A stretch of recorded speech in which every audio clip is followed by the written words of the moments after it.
First of all, let me thank you all for coming.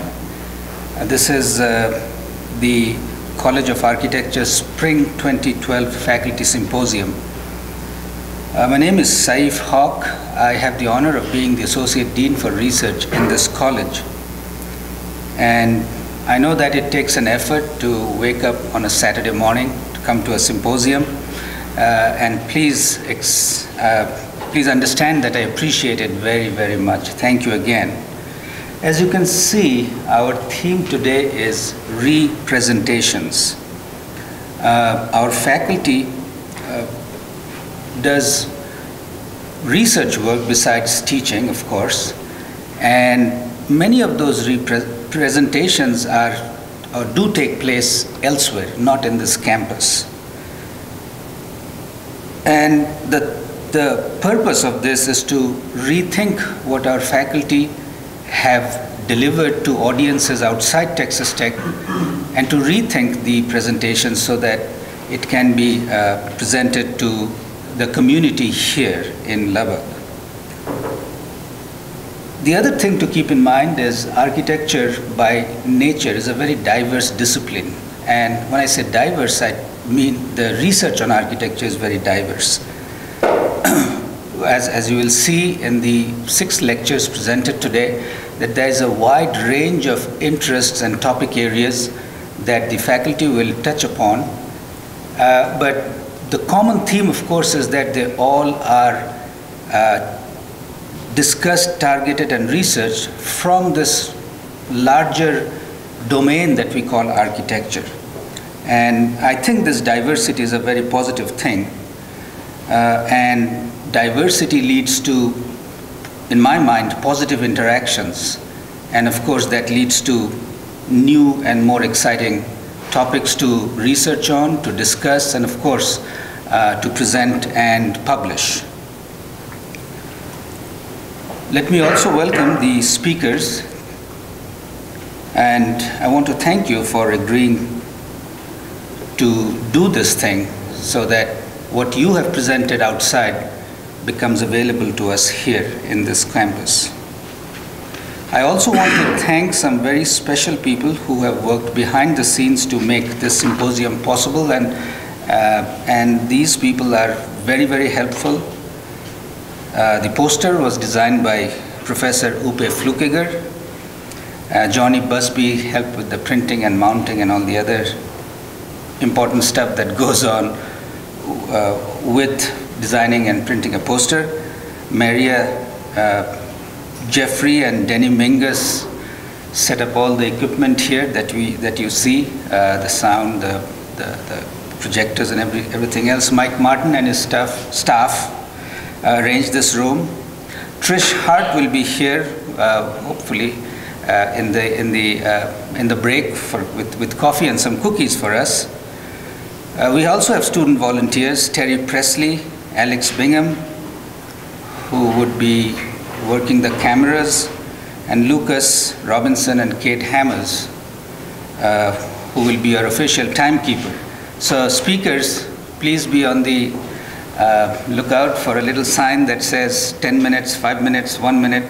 We'll try to keep, there you go. We'll try to be on time.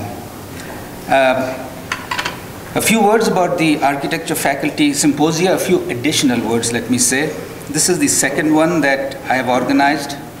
The previous one was held a year ago, actually 1 day short of a year ago, to be very, very specific. Last year it was on 26th of February. Teaching makes us visible to our students in a very specific way. Research makes us visible in a slightly different way. And as I've said before, this research is something that we want to bring home to our faculty and to our colleagues and to our students, of course. We envision the symposia, such as this one, to be a vehicle through which our faculty can interact with one another and with the community. In my humble opinion, this is very important and should continue, and I hope I will have your support in future. The speakers today were selected to represent a wide range of topics. Therefore, you will hear things about various, very diverse things like folklore, music, cognition, aesthetics, and so on. And all the participants were invited to participate. I tried to look at the diversity of issues to include in this symposium, and the next ones I'll hopefully have another set of very diverse group. I have also a small request for the presenters, and I've said it before. Before you present, if you wouldn't mind telling us about the venue in which you went to, so that we can at least identify with the audience that was there in the first place. After each presentation, we will take a couple of very quick clarificatory questions. We'll have 3 speakers in the first session, and then we will, can I have the next slide? And then we will have a discussion, and that's where the 3 speakers will be up here answering much more comments. With that, I would like to invite our first speaker. Thank you, Dr. Hawk. Good morning, everyone. Just following up on Dr. Zagay's presentation, I'm going to dedicate my little presentation this morning to a fellow that I knew at the University of Texas that was also an avid collector. His name was Charles Moore, and he was fascinated by things that were folkloric, and that will give me a good lead-in to my presentation this morning. This was presented in Las Vegas, Nevada, which is a terrible place to have to go for a conference, at a group called the International Organization of Social Sciences and Behavioral Research. And they cover everything from anthropology to zoology in some form or fashion. And I'll have you know that I was the only person associated with architecture at this entire convention. And so when I do that, they give me a lot of attention, and treat me very special, and I enjoy that, actually. There also is another tie-in between Las Vegas, Nevada, and the topic of my discussion, which is centered in Santa Fe, New Mexico. Some of you may have been there. And that is, Reed Kroloff one time asked a question, and he said, what's the difference between Las Vegas, Nevada and Santa Fe, New Mexico? And the answer was that Las Vegas, Nevada is real phoniness, and Santa Fe is phony realness. And so I'm going to begin with, my claim is that in the human endeavor to claim and sustain culturally relevant places, that architecture, of course, plays a very important role. It defines and it dissolves those physical and psychological borders that exist between different cultural groups that occupy the same physical space. Santa Fe, New Mexico is a study in the transition from an ancient marketplace to a global market economy. And it's balancing the need to sustain authentic architectural life with the necessity to maintain a tourist industry. My interest in this started off when I was at the Plaza with Charles. And he was impressed with me for one reason, and that is that I knew that Lew Wallace wrote the novel Ben-Hur while he was the territorial governor of New Mexico at the Palace of the Governors, which was on the Plaza. Later that day, as we were walking down Marcy Avenue, we looked over and we saw a new building being constructed. It was a steel frame building, and workers were installing a wood lintel underneath the wide flange beam in preparation for leaving it unfinished, so it appeared to be structural. And I said to Charles, I said, that is really inauthentic. And he said, yes, but it's authentically inauthentic. And I thought, well, okay. You know, this leads me to believe that, and I've been looking at this little neighborhood. I've been fascinated with it all my life. I was born in Santa Fe and grew up most of my life in New Mexico. And it's a quirky little place that doesn't fit in the typical sort of common mythical image of what Santa Fe is, but it originates from early 17th century pre-industrial building methods and land use patterns that are associated with agricultural-based societies that in many ways are extended family settlements. So it is a form of community design. The interesting thing about adobe is that it can last for a very long time, but it falls apart. It has to be constantly repaired. And because of this plastic quality of buildings change and grow over time. And different influences that are popular throughout the different eras in American architecture and in Southwestern architecture find themselves coming and going in this way of building.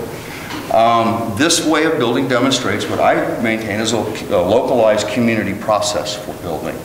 And places that result from this syncretism of various regional and national influences spanning 3 distinctive eras of development.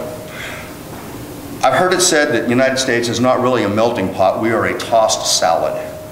And in Santa Fe, you see that you have Indian culture, you have Spanish culture, you have, which is not monolithic, and then you have Western, Anglo-American influences that come into this area from the 1820s. And syncretism is a blending of various different ideas that cultures do when they have to coexist with each other. And we see this represented in the architecture. It's a force that drives this way of building. We have the Spanish colonial period and the Mexican independence period of 1600 to 1846. The U.S. territorial period of 1846 to 1912. New Mexico is, I think, the longest held U.S. territory in history before becoming a state. And then the statehood of 1912 to the present. American vernacular buildings and interiors, a book by Godfrey and Jennings, assert that modern vernacular buildings are constructed with the manufactured building products and are not hand-hewn as in pre-industrial times. The plan originates from the concept of convergent arrangements, and the production of modern vernacular buildings has a pictorial bias derived from the picturesque aesthetic. So we see that there is vernacular building and then modern vernacular building. And this is a definition that many people use to describe this difference. Paul Oliver is probably the reigning authority of vernacular architecture, maintains that it can simply be defined as the dwellings and places of the people. These dwellings relate to specific environmental context, available resources, and they are customarily owner or community built. And that's where I find that these vernacular and folkloric expressions originated with owner builders. People who may not be schooled in architectural design, but they're certainly skilled in the process of building their own environments. An interesting tie-in is we're in a huge transition right now where about 1/5 of the world's population is migrating from rural areas to cities. And the largest group of people on the planet that design and build dwellings are the poorest people that live among us. And so this is sort of an example of, I think, something that can inspire architectural designers. Adobe building in Santa Fe is African architecture introduced by the Moors to the Spanish, who reintroduced it to the Native Americans at that time, and it became known as the Spanish colonial or Mexican independent style of architecture. We can see here, there's the plaza, and here is the Rio de Santa Fe, and these little communities that exist outside of Santa Fe. At this time, if you lived downtown, if you were prosperous, and you lived out in the outer lands of these little villages that usually were named after a little santuario or a church that sprung up around a community. The people who lived out in the farther regions were the early warning systems for the Comanche Indian raids. If they saw your house burning, we knew it was time to defend downtown. And this was a constant battle that went back and forth between the various peoples that lived there. In 1848, U.S. troops, as part of the war with Mexico, they captured Mexico City, and all the land north of the Rio Grande becomes part of the English-speaking American empire. Non-English speaking Catholics were not regarded as prospective loyal citizens for a very, very long time. The United States feared an invasion by Mexico, and they thought it would come in this particular region. Interesting fact is that Teddy Roosevelt was looking for people who could ride from the back of a horse and shoot a gun well to go fight the Spanish in Cuba, and he found that there were lots of people in New Mexico known as caballeros who could do that quite well. So by serving in the army, the Americans finally decided that the people of New Mexico could become loyal U.S. citizens. Now, in order to become U.S. citizens, which they desperately wanted to be, they were very much influenced by Victorian architecture, and I'm talking about the Spanish-speaking people of the region. We can see in the Delgado residence, the Italian bracketed style here. We can see that the Palace Hotel was built in the Second Empire style. This is a picture of East San Francisco Street from 1865. When the Americans came in, they brought the the ubiquitous Greek revival style with them. And then we see the officers' quarters at Fort Marcy. Lacking of suitable building material, they relied on adobe construction in order to make these buildings work. But the people who lived there, the Hispanics themselves, desperately did not want to be seen as living in mud buildings. They wanted to do everything they could to say that we're Americans. So we see that we have the Spanish Pueblo Greek revival style here, a small square house and one trying to get to the enclosed domus or courtyard plan. And then we see in the territorial period from 1870 on, Spanish Pueblo building techniques that are blended with Victorian styles. This is the American territorial period, the Gilmer map, which is showing you now that the city is growing. And so we see two types of form. We see the country form, the urban or the rural forms of building, which were based along the acequias, which later became the roads. The acequias are irrigation ditches. And then we see Santa Fe with, of course, the plaza. This is an early view from 1860 of what the plaza in Santa Fe looked like. There's the church to the north. They used the Presidio plan pretty much, with the Casa Reales, or the Palace of the Governor, on the west side. This was a sort of an American interpretation here. By 1885, at the end of the territorial period, we see the city has grown quite a bit. And these are drawings that show these different typological evolutions of home building, and we find these predominantly in the west side Guadalupe neighborhood. This is an interesting store because it still exists, and it's the Baca store. And there are many people in Santa Fe whose last name was Baca. They're the descendants of Cabeza de Vaca, who was a Spanish explorer. And this is a little store, and if you look very carefully, you can see that ashlar brick has been painted on the adobe wall. And we've added kind of a Greek revival column. The Bacas wanted to appear to be American, and they did not want to live in a mud house, so they painted the mud house to look like it was made out of stone. Our mud architecture, as you can see, was not enormously appealing. This is a building that we will see again, which is a small little adobe box that has grown. Following statehood, a very interesting thing happens. And that is that we have archaeologists and people who come to New Mexico to discover a civilization that still exists. And at the turn of the century, the arts and crafts movement spawned this wonderful interest in the noble savage, the people, the indigenous peoples of the world. And because they had survived by learning to be Western through the Spanish and then through the American colonists, people were fascinated by coming to New Mexico, and they could meet real indigenous peoples of America that had not been killed.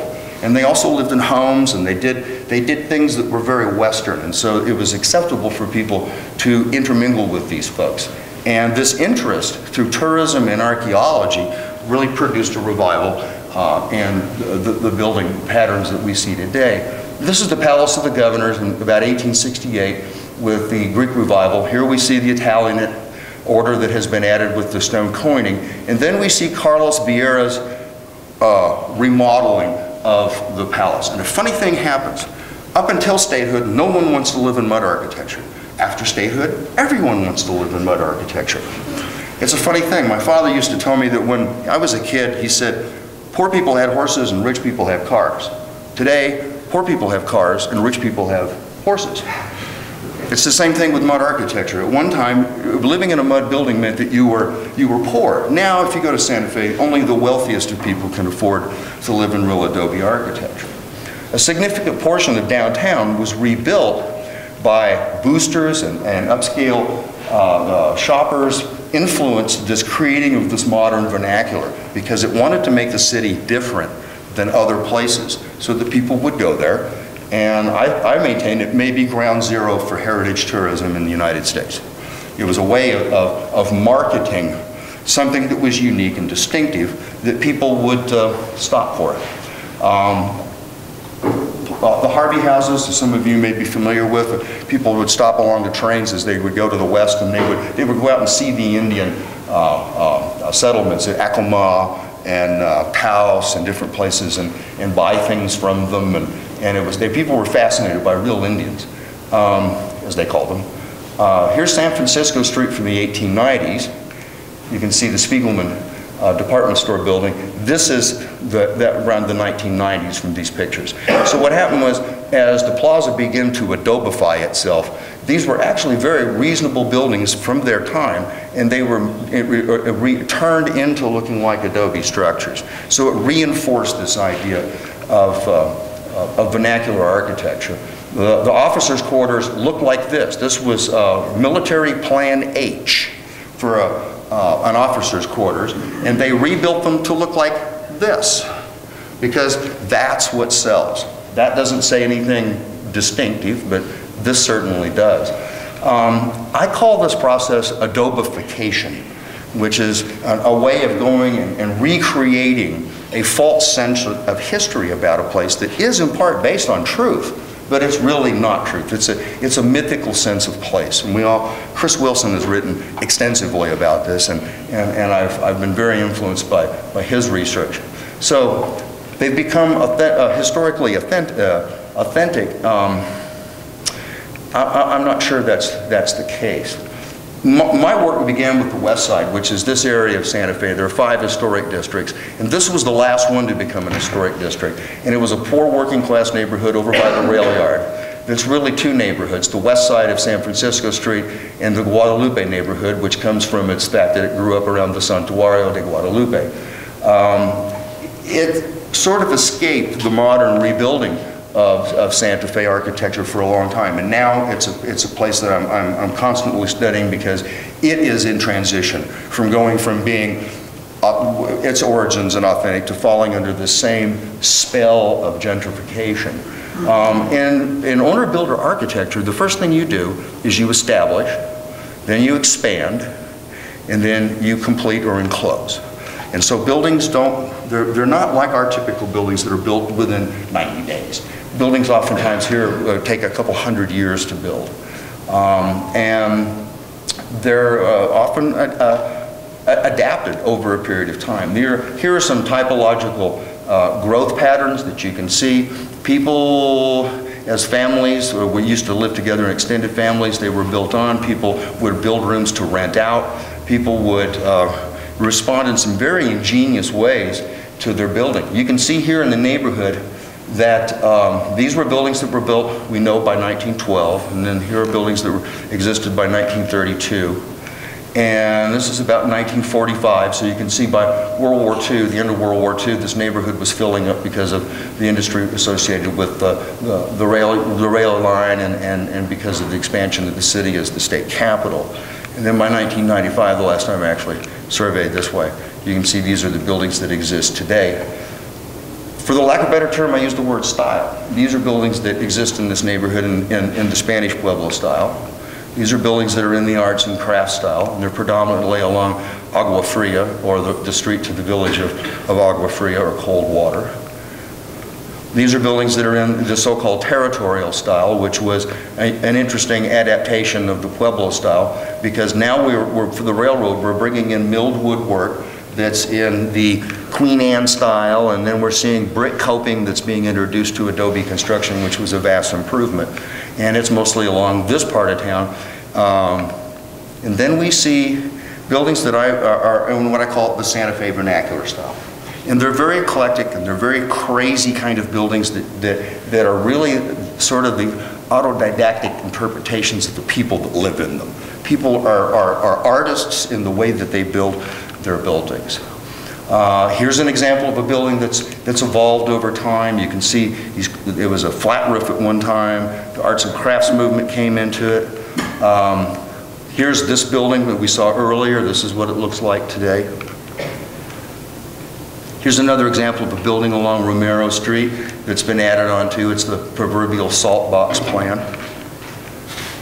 A building from the 1930s, a small little commercial building that, like many of the buildings in Santa Fe, appear to be adobe, but they're built out of structural clay tile or block and then finished to keep this style. The adobe Pueblo style was very, very important in the Art Deco style of the 1920s and the 30s because of its streamlined or modern forms and shapes which were compatible with that way of building.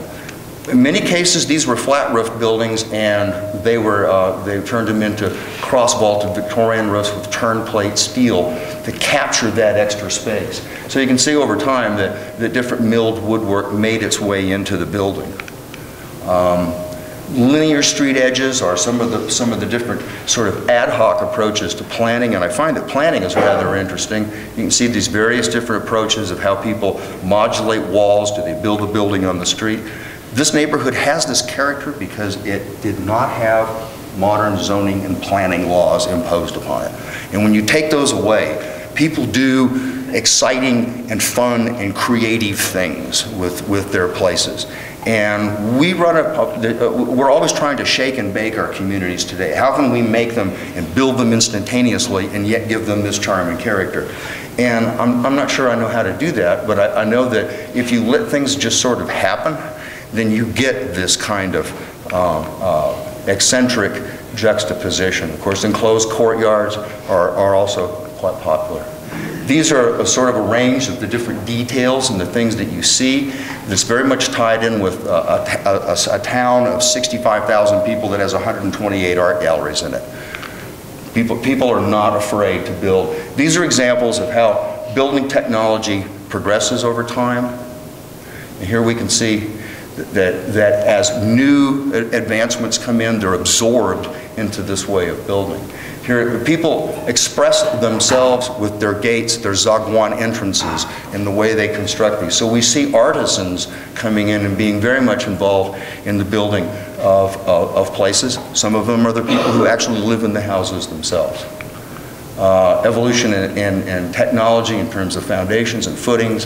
Here's the different influences of American times and how they've made their way into these buildings. Frampton asks us the concept of local or national culture is a paradoxical proposition, not only because of this obvious antithesis between rooted culture and universal civilization, but because he maintains that all cultures, both ancient and modern, have seemed to depend for their intrinsic development on a certain cross-fertilization with other cultures. And this accidental collision is what creates this sort of spontaneous way of building. Here's a building that's made to look adobe. It's built out of concrete block. Here's a building that's an adobe building behind it that's been faced with brick so that it looks like a brick building. Here are examples of modern Spanish apartment buildings. That was the garage door favored by Cortez. The modern 7-Eleven in the adobe style, and of course the La Fonda Hotel by Isaac Hamilton renovated by John Gaume, which there isn't one piece of adobe in the entire structure, a real adobe block. Here's the original apartment complex of America, the 900-year-old public house, and we see that form of building is somewhat strangely Charles Moore did say that traditions have great power precisely because they present us with possibilities and guidelines that can support invention, while good taste seeks to imitate us with rules and limitations that stifle personal choice. One of my favorite buildings is Ricardo Legaretta's Visual Arts Center at the College of Santa Fe. It's a fresh interpretation of adobe building, and it doesn't rely on historic recreation. We see Predoc's Nelson Center, Frank Gehry's work, and these are some conceptual sketches that, of course, show different ways that people could influence new building. I maintain that this is a relevant way of building today that should be pursued. It's a way of building that fuses local craft with global technologies and materials. And I believe that the role of the architect is that one must come into this community and one must inform the process of building with this understanding, because the fast-track home building industry and quick development tends to take very superficial methods of this, and they tend to recreate things from the past. Thank you very much.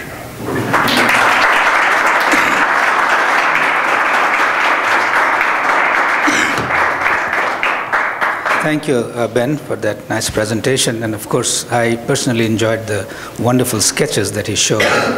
Is there any questions from the audience?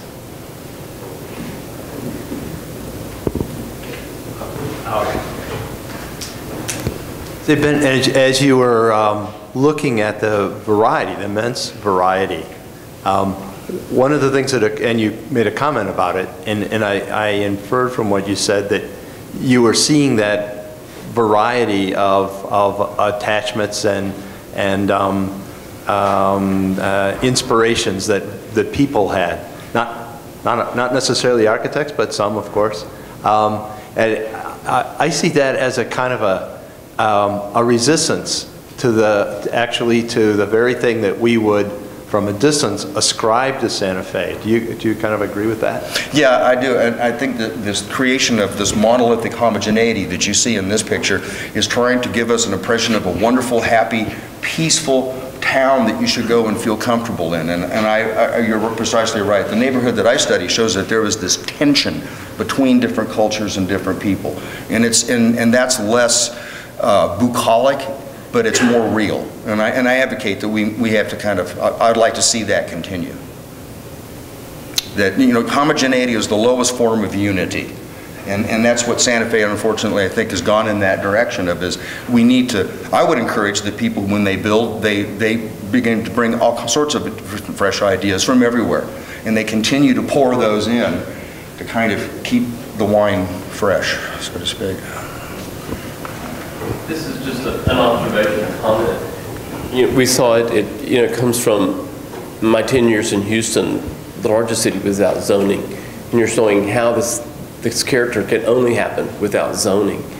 And we look at how do we transform our suburbs into mixed-use communities, and it's without zoning. Right. What has produced this monolithic style, right on, to hit on what you're saying, is the West Side never had any zoning. And then when they superimposed all these laws of zoning upon it, then everything started following, it has to fit this style, it has to be that style, and they only recognize Spanish Pueblo or territorial style. And this Hispanic vernacular style, which I believe is a real authentic type of architecture, it comes from a real authentic group of people. And they've had trouble recognizing it and getting their heads around that, but they're starting to accept it now. And they're starting to say, well, we can't just, this has gone stale. That's my point, And the way that it got to be authentic was by not being authentic. Oddly enough, if you went back 150 years ago and somebody said, you ordered a window from St. Louis on the train and you came out and you put it in a building, how wrong is that? Yet we come back 100 years later and we look at that and we say, well, isn't that's part of the town now, because it's been there that long. It's a way of somebody expressing, this is my personal feelings about my environment, rather than I'm purchasing it from somebody else. Thank you. There are questions, but please hold them because they will be back.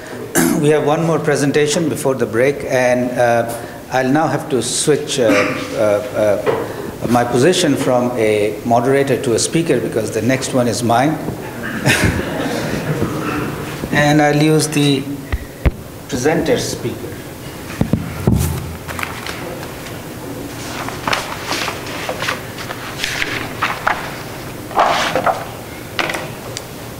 And I'm really switching the mode of architectural thinking here and the topics that we have been discussing so far. I'm going to talk about my participation in a Spatial Cognition Symposium for Architectural Design, which was a group of researchers, educators, and industry practitioners, by that I mean architects, who came together for 2 very intense days in New York City.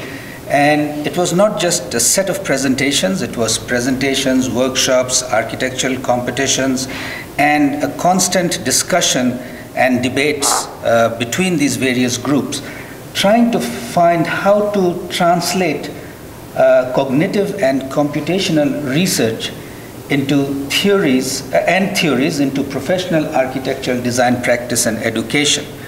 So it's a very, very difficult thing to do, as you might imagine.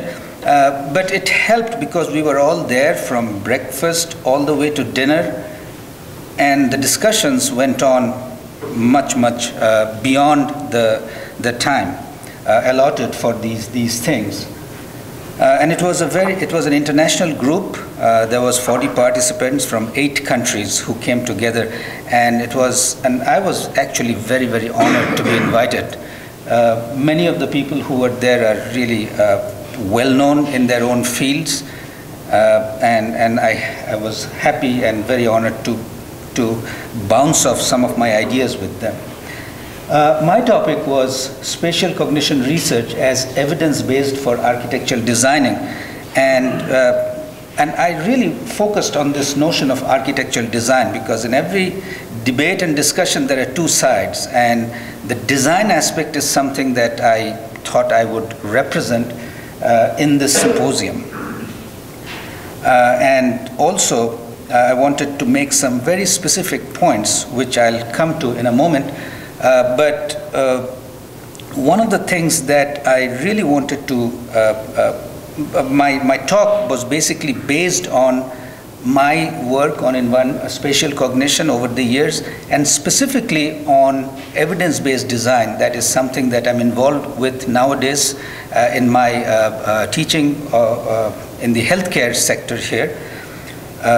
So I started off my lecture with this image to make a point that architecture is a collection, it's a synthesis of a lot of different things, but also some very specific concept. This is the Louis Khan's design for the Parliament complex in my home country, Bangladesh, one of the most significant buildings by the opinion of many in the 20th century.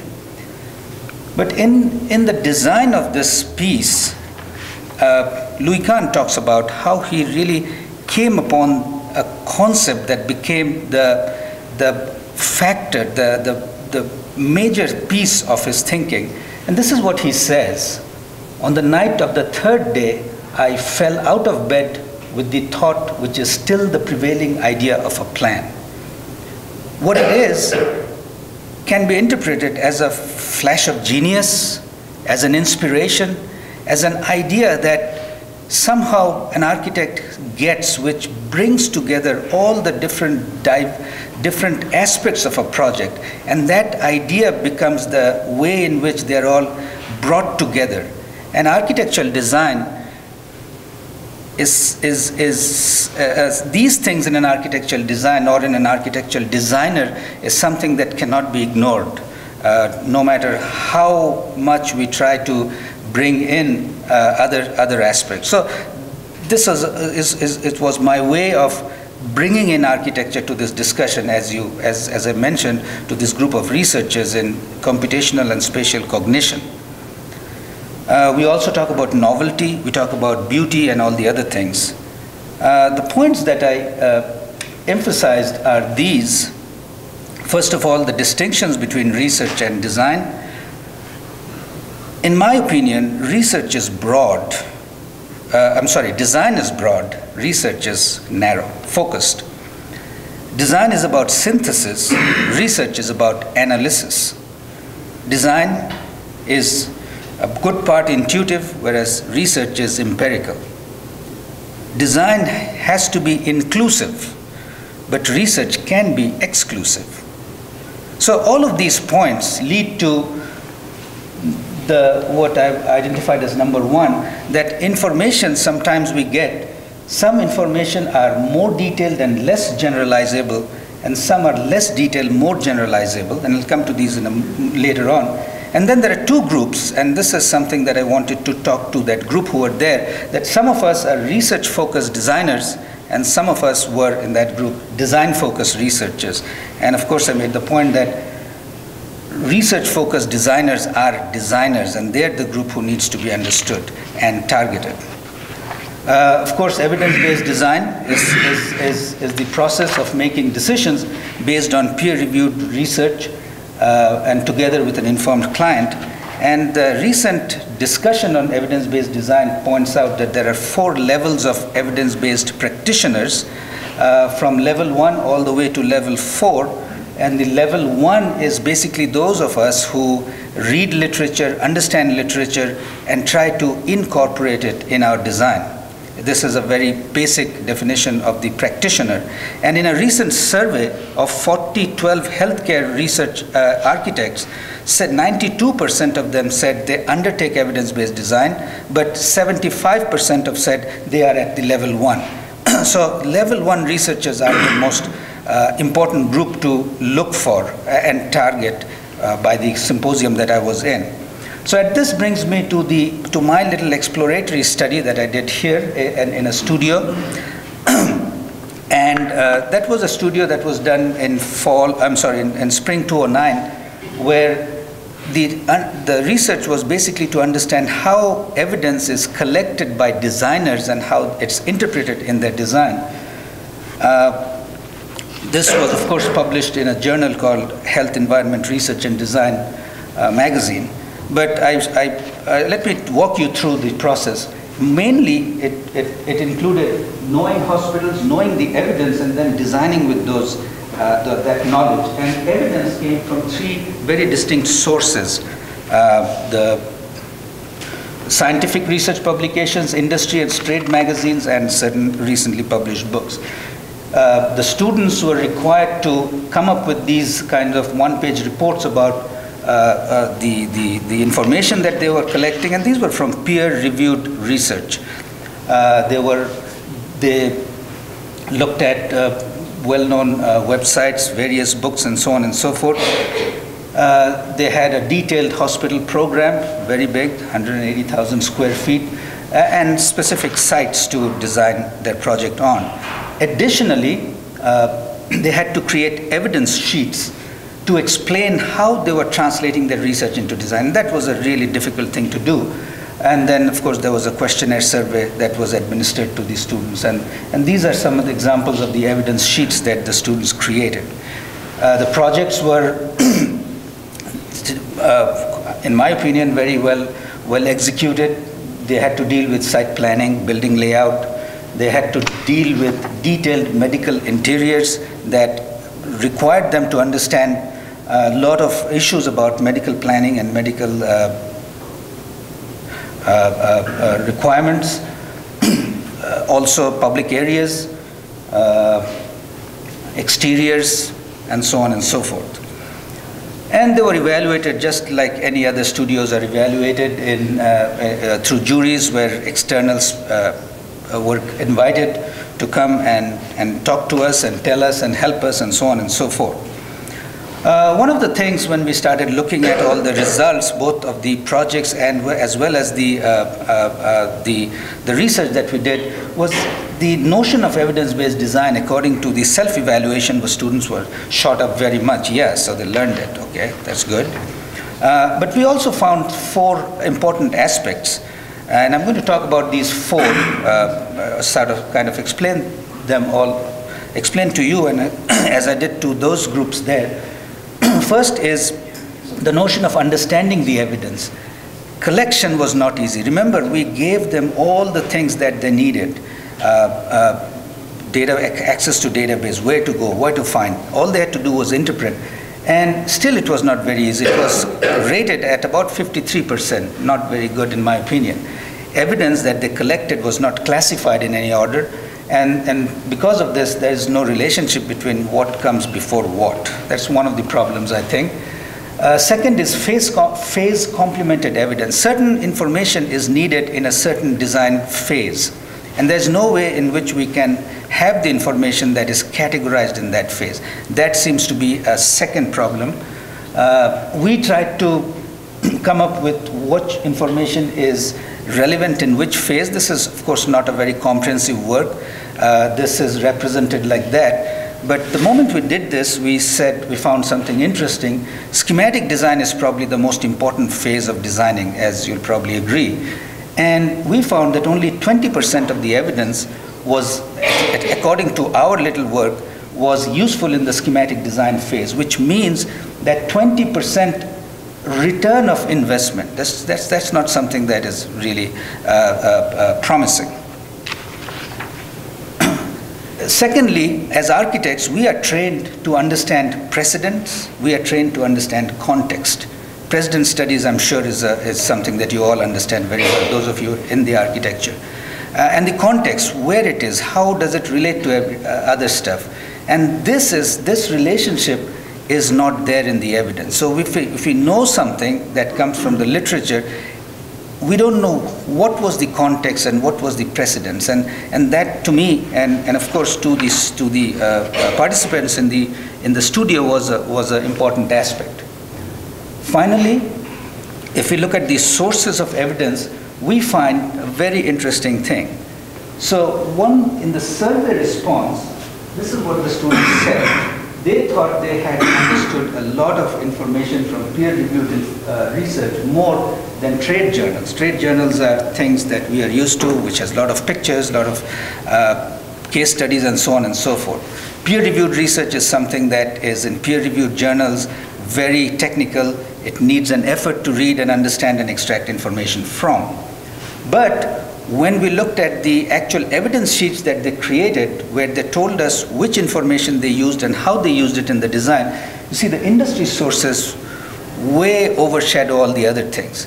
So what we realize that they may be thinking that they're getting information, but when it comes to translation, it doesn't become very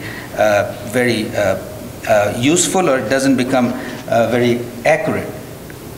In other words, researchers do not speak the architect's language.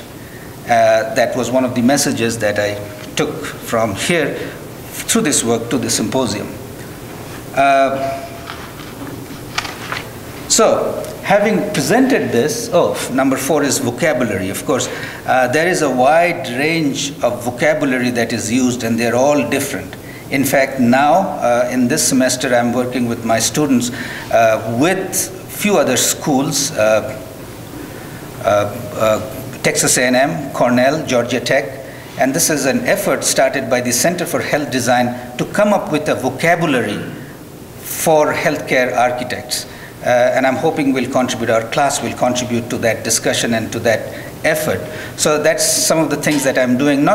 This is not something that came out of this project, but it's something that to me is very important, and whatever chance I get, I tell the larger group outside tech about this need to have a common vocabulary, at least as a beginning point for architects to talk to one another at least. Nevertheless, we found in this study that vocabulary was an issue, and of course, being architects, visuals are very, very important. Drawings and diagrams are actually much more useful than things put in words. And this visual literacy that architects have is something that certainly should be understood by the people who are trying to tell us that this is how you need to design because of so and so things. In short, these are the 5 things that came out of that little study. Environmental factors needs to be focused on, and environmental factors need to have a distinction between elements of the environment and properties of those elements. Secondly, as I said, visual and diagrammatic representations is preferred. A relationship between higher order and lower order issues needs clarification. Something that is important in a larger scale, how does it affect the local functioning of a certain area? Those things are really not clear in the evidence that's available out there. And the finding and applicability should be in a precedent format, because precedence, as I said, is something that I think architects are well trained to understand and carry out. And finally, the facility procurement phase. In other words, in the facility procurement, there are various phases through which in the profession a building is put together. And information, if somehow they're categorized into this facility procurement phase, might be useful. So that was the research that we did, and things came out. And for this conference, to attend this conference, I was looking at environmental spatial cognition research, and Kathy Lau, our LPMD student, helped me in this literature search.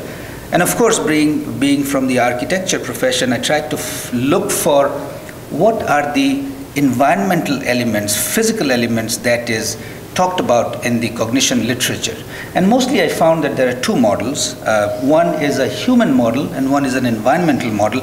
And the human model is much more prevalent. It talks about the human aspects of spatial cognition and environmental cognition. I think it's obviously because the researchers are much more from the cognitive science fields, much more from psychology fields, and less from architecture. That may be a reason. The environmental model, which I think are more relevant for architects, are less.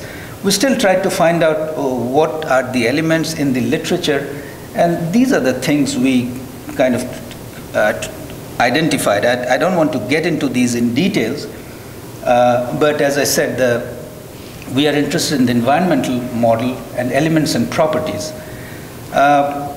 When I put them in a chronological order, trying to find out what are the different elements that have been identified in the literature, I kind of was surprised that they seem to follow a very well-known set of elements that many of us in the architecture profession knows, which is lines, paths, points, areas, elements, and edges. We all know this, yet most of the elements that has been identified by people in geography, people in cognitive science, people in psychology, seem to follow that general categorization of architectural elements. And that really made me very, very happy, because it pointed out to this very well-known book, this classic that was written by a Frank Lloyd Wright trained architectural professor by the name of Kevin Lynch, and he proposed these 5 elements. And it was really surprising that all the cognition literature that I could find, and almost all of them referred to this book. So although spatial cognition might be seen as a subdiscipline of some other larger discipline, I was very happy to point out that it actually began in architecture. It began in an architectural school. It was began by an architecture professor. I don't think Kevin Lynch would have considered himself a cognitive scientist or a spatial cognition person or anything like that, but his work is very important, and it serves the basis of both urban design and spatial cognition. I also looked at urban design books, and even books that was published as late as 2011, if you go back and look at the bibliography, it has references to this book. So this was something that I pointed out to that group. I pointed out very, very in an emphatic manner that although the field may have been going in directions of the human mind, in directions of certain human characteristics, but it needs to be brought back. And architecture, or identifying elements, is a very important thing for architecture, because only when we can identify the elements and talk about the properties of the elements can those be really important for architects to use in their design. Otherwise, the research remains, or let me put it in a different way, the translation of research into design, which was the theme of the symposium that I was at, becomes disjointed. The translation doesn't happen. And we all know that there is a need for a smooth transition, and we're all trying to think of how to do it. So that was my main focus in that symposium, which brings me, of course, to what I said before: more detailed, less generalizable knowledge versus less detailed, more generalizable knowledge. In other words, if the information becomes very, very detailed, it becomes less useful to architects, because architects by nature are trained to interpret things in their own way. So if research gives us more and more detailed knowledge, and it becomes less and less useful for architects. This is a very strange thing for researchers to hear. But Kevin Lynch's work, I think, is with us, from 1960 till now? 50 years. It's with us because what he said are ideas. Those are concepts. Those are not detailed information. When we talk about landmarks, any one of us can think of different ways in which landmarks can be designed and used and so on and so forth. And that is an important thing. In that continuum of less detail, more generalizable, and more detail, less generalizable, we need to find a place somewhere in between. We can't be at the extreme. And that's something that researchers need to hear. When I map what we have learned in the studio to the cognition literature, again, these are some of the things that I thought would be important to carry on this work of translation. Environmental elements needed to be emphasized. In research, we talk about internal validity, we talk about external validity, and I wanted to emphasize the notion of architectural validity. And only when we can look at a research work and talk about architectural validity, then we can start thinking about translating that work into architect's domain. And some of the things are there. Another aspect I wanted to focus on is when research is done, wouldn't it be nice if you could take buildings that are well known to architects and do the research there so that architects are interested. One of the presenters actually talked about the Seattle Library, which many of you know, very important architecturally, but she was trying to understand the cognitive aspects of that library. It was a very interesting paper, but being architects, all of us suddenly said, oh, we want to hear that speech simply because it was that famous building. So when researchers work on projects, especially not only cognition, anything, if they could pick important buildings, that would bring it to the architect's domain very quickly. And of course, the facility procurement phase was something that I talked about before. The other thing, and I talked about this not in this session in my talk, but also in all the various times I could interact, was to make the distinction that research-focused designers are designers who tries to understand research and use it in their projects. Design-focused researchers are researchers who may not be designers. They tend to tell us how to design. And sometimes it works, sometimes it doesn't work.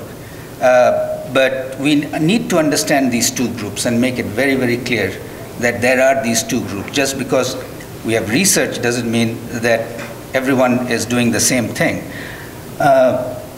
I also tried to bring out the distinction between design cognition and spatial cognition. Design cognition is an issue that is dealt with by design-focused researchers. They are researchers, as I said, who tries to find ways in which architects can design without themselves, in many cases, not being designers. So these were not part of my specific presentation, but issues that was discussed and something that I thought I emphasized quite strongly. Finally, I threw in this just to give an example of architecture should not and cannot be evaluated from one or two specific aspects, because then we lose the quality of inclusiveness, we lose the quality of extensiveness, and so on and so forth. This was just an example where there's a lot of research which talks about and of course these are hospital buildings, and these are our student projects done here by our students and friends of yours, I'm sure, is the notion of an entry, the notion of a beginning point in the experience of a hospital design is very, very important. There's lots of research which talks about the importance of entry. Now, in these two buildings, which one is the entry? That's a question for you. Anyway, the point being is that if we take one idea, that's not enough, because both of these projects were designed with a lot of different things. And sometimes it may end up where it negates one research. The top one, that is really not an entry, but someone may mistakenly identify as the entry. But the point is, there is this notion of extensiveness versus this notion of focused research or focused attention. And focused attention is good, but under the balance of this, all the issues put together that architects are trained to look for. I think I'm at the end of my time. Thank you very much. It was fascinating work. How much do you see yourself being part of the ability to improve post-occupancy evaluation as part of the architectural agenda in the United States? I think that's something that in England they've used for quite a long time. We tend to be moving forward, in the future a lot. And is that a fair question? It is a fair question, but how much I can change that's probably a very difficult one. I don't think I can change much, but I can certainly talk about it. And whenever I meet people, especially in the healthcare conferences and conferences such as these, this is an important aspect, and many do recognize. And as I said, evidence-based design is becoming more and more important, mostly in the healthcare sector. In other public fields also, there are some firms which are doing it, and it's becoming important. And with evidence, POE is a way of collecting evidence. It's a way of learning from my own work. And I think it's coming to a certain degree as we become more and more, as the profession becomes more and more, the word I'm looking for is responsible for their buildings, so that it does what it's supposed to do. I think the profession would change, or I wouldn't say it will drastically change, because that will never happen, but there would be more and more interest. Can I ask the two previous speakers to please come up here, and if there are any questions to, I think there were some hands. This is for all of us. Well, Saif, I had a question actually. When you divided the research into human sort of focus, which is the schema, the way we associate things, characteristics of the mind, and the environment sort of research or focus within the research, you said that architects should be interested only in the environment aspect of research or of a topic.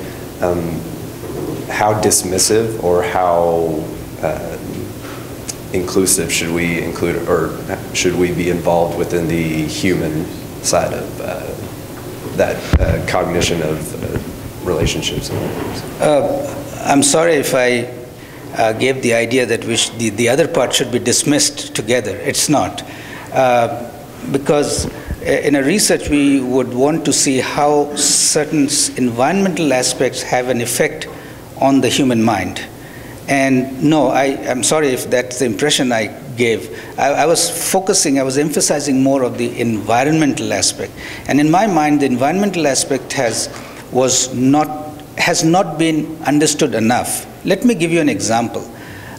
We talk about color, for example, as an important aspect. Yet, how do we don't go into more details about the different kinds of color or daylight. We know by intuition that light changes throughout the day, light changes throughout the seasons, and so on and so forth. But the ways in which we can identify them has not been characterized enough. Let me give you another example of a layout. We deal with layout as architects all the time. How do we categorize layout? How do we measure layout? How do we put a value on layout? We don't have enough tools, in my opinion, of doing that. But there are more tools of identifying the human reactions to those things. And if you go into the psychology building, if you go into cognitive sciences buildings, you will find they have many different ways of measuring the mind, measuring the responses, measuring the human abilities. Yet, measuring the architectural abilities, we tend to remain in a qualitative stage. And that to me is something to look at least that was what I think needs to be addressed. But certainly I don't want to emphasize that we ignore one at the other. That in fact cannot be done. But I wanted to bring out this issue, which to me is less understood. I hope that answers your question.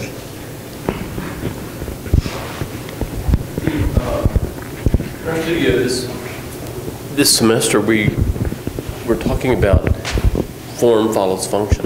Who are you addressing the question to? Excuse me? In the panel. Oh, all of you, actually. But it comes through particularly in your slide where you're showing, okay, we have all this information, all this data. And in fact, programming bar was very, very high. Here's all this information, here's all this data. It's very important somewhere in the role, but it was 20% in schematic design. So what is the role of form follows function? Ben, would you want to answer that? No, but I will. I see it as, in today's world, I see one of the reasons I think that, to talk what Dr. Huck talked about, is form follows function is an idea that came out of a certain time in architecture. One can say that if the designer and the client both agree that that is a way of generating form, then it probably is still applicable, at least in my mind. What I see that where a lot of architecture is today is we've sort of gone back from the SOM model, that we can have a corporate scientifically informed model of design. We can go out and say, these are the things we know that work, we've created these typological solutions, and now we're the experts at plugging them in. And architecture is sort of, in a way, shifted back to the fact that I am a magical person who possesses a certain intuitive sense of artisticness that you can't purchase. You have to get me in order to do that. And you don't want what the other fellow has, or the other person. We don't want to create a world that follows these sort of standardized rules. We want something that's very magical and inventive. So I don't know how form follows function works in today's, if it still means the same thing in what we do. I think if you have somebody that buys into that as a historical precedent for design, then it's relevant. And just to add to that, from my point of view, form follows function may now very well be rethought as form follows evidence. I have to respond to that. I'm in trouble. In some ways, I think, I'm going to phrase this a little carefully. In some ways, I'd like to create a kind of a false opposition here that Brian and Ben are leading the charge, and that say if you're trying to hold them back, and that in some ways Brian and Ben are looking for are finding in the world the idiosyncratic and the particular, the articulate, the little aspirations in the world, and to some extent, say if you're looking for a way to prove or to support the larger aspirations in the world, and in some ways it's an interesting opposition, probably a false one. So how would you guys respond to that? Is that a fair assessment? Or? No, I agree. Because what I sort of do in my own work is push sort of those rigid disciplinary boundaries, which are very limiting to actual generation of knowledge. And I was kind of confused by much of your experiment with your students. And one of the questions that I had, and I don't study kind of the process, but why is it that architects, and particularly your students, why aren't they able to understand other disciplinary writing? I don't think necessarily that everyone has to then write for you, because you can only look at things and understand things using a certain lexicon. But why can't students and others be a little more broader and reach out and try to understand those things? It seems like your students just didn't know how to do any type of research looking up. And but I do see that yours seems to be kind of more closed off. You're really defending those disciplinary walls. And I think I try to kind of pull them down, or at least make the effort to understand other disciplines and how I can draw from them. Well, that's one of the reasons why I showed you the student work and the things that they created. And those, in my mind, are as comparable to any other studio work that takes place in this college. So that is something that I do understand, that there is the design aspect and the designer aspect and all the other things that we talk about as designers. Although I am more in tune to this larger development of research or evidence-based design that is happening, I'm also very much aware of the fact that there is an uneasy relationship between maybe that part of the table and this part of the table.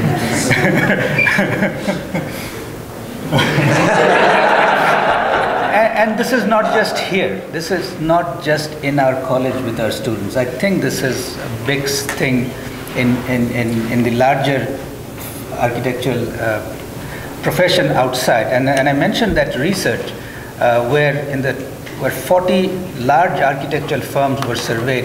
95 of them said, yeah, we do evidence-based research, but 75% of them said, we only at the level 1. All we do is to try to understand the research aspect and try to use it in our design. Now, why doesn't our students are more open or try to understand that? So of course, is a question of the curriculum and other things, which is probably something that we can have. And also the level that they're at, their maturity and their ability to do research. Because I think if they're trained better, then perhaps they can access that. I think as a control group and as a study, I think there are too many other things going on. Of course.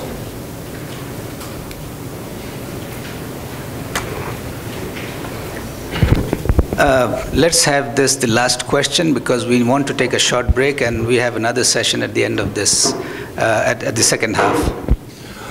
I guess the main point of my question is toward you, Ben. As you were talking about, if I get the title wrong, forgive me, the Santa Fe vernacular style, I'm interpreting this as this amalgamative style of technology, of generation, of location. It's basically this stew that's happened in that area over time as people have come and have changed culture. And I'm looking at this and I'm questioning myself, and this is my question for you, is what's the difference between that being a valid style for Santa Fe and us railing against this parking garage across the street or this Spanish Renaissance that we have here on campus? Oh, well, I think you could make a strong parallel between the so-called stylistically correct architecture of Santa Fe and exactly what has happened on this campus, and that is that there's a historical precedent that just simply has to be recreated. Garage Mahal, as I like to call it over here, is you see this in Santa Fe. There's right next to La Fonda Hotel. There's an ancient Spanish parking garage right next to it. It's where Peralta parked his first ox cart in there, and it's the same thing. We need parking garages, but we want them to somehow fit in. If you go to SMU, they finished a parking lot there. parking garage that looks just like the architecture of SMU. I don't know if I answered your question or not, but I think sometimes that when people are, there's maybe two kinds of people who are safe with trusting the past, and then there are people who don't like the past and they want to move forward and they want to try something. And my read on what they're doing there is I'm just encouraging kind of an experimentalism about architecture and about building. That sometimes you just have to do things to see if they work. And I think there's a legitimate role for that in design, or hopefully within the big picture of design, that we don't just do the same thing over again, but that we scrape our fingernails across the chalkboard once in a while. How do we talk about validity within that, though? I mean, because if we're looking at the Santa Fe vernacular, we're saying this Adobe works. I mean, it fits in this environment. Yeah. But you even mentioned, the window coming from St. Louis and being plugged in, right. And we don't question that. But most of us in our classrooms talk about how horrendous some of the architectural acts on this campus are, right? Specifically Garage Mahal or Taco Bell or whatever that thing is we park our cars in.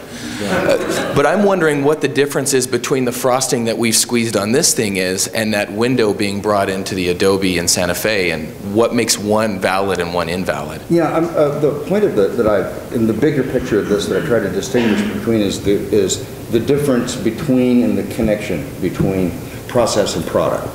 That what I'm describing here is a process of building. It's a building where I own my own building. I've looked around, I've seen some things, and I'm going to try to do some things on a very personal level. And I think that's an interesting process. Now, the product is sometimes, that's debatable, how you perceive what that product has resulted in. I'm advocating more for the process in a way of looking beyond. I remember when I got to see them build United Spirit Arena, and we got to see it from the 10th floor, and we did a time-lapse photography of it, and I remember watching it go up, and my heart soared like an eagle when I saw these big 3-chord modern technological trusses that were being put up, and I thought, wow, we're going to have a really technological, advanced, space-age kind of sports arena, and then I watched them slowly, put the traditional pitched roof on it, and I went, wow, it's a building in drag. I mean, it's really a very modern building, but then now we have to gussy it all up and make it look like its historic past. And I agree with you. I think there's a certain, I'm glad everybody questions it, because I don't think the public questions environment enough. I maintain through community design that most of the places that we live in are imposed upon us. They're not because of us. And we don't participate in the creating of our own environments. And in the architectural agenda, there's not a lot of room for people to in that process, bring people in and try to translate their ideas into buildings. It's risky, it's dangerous, it's hard work. But when you have little communities that build on their own, they seem to be pretty adept at just finding ways of making things that are really very soulful expressions of themselves. The next presenter is Jeff Nesbitt. He's one of our younger faculty members here, and he also has very interesting ideas to talk about, and he has presented elsewhere. So the first speaker of the second session is Jeff Nesbitt. Thank you. So just as a short preface, I presented this paper in October in Chicago at the Constructed Environments Conference. And it was made up of landscape architects, and urbanists. So in a way, my topic deals with potentially a thread between these three, landscape, architecture, and urbanism. And I find that the work that I'm going to be showing starts to discuss about a new kind of process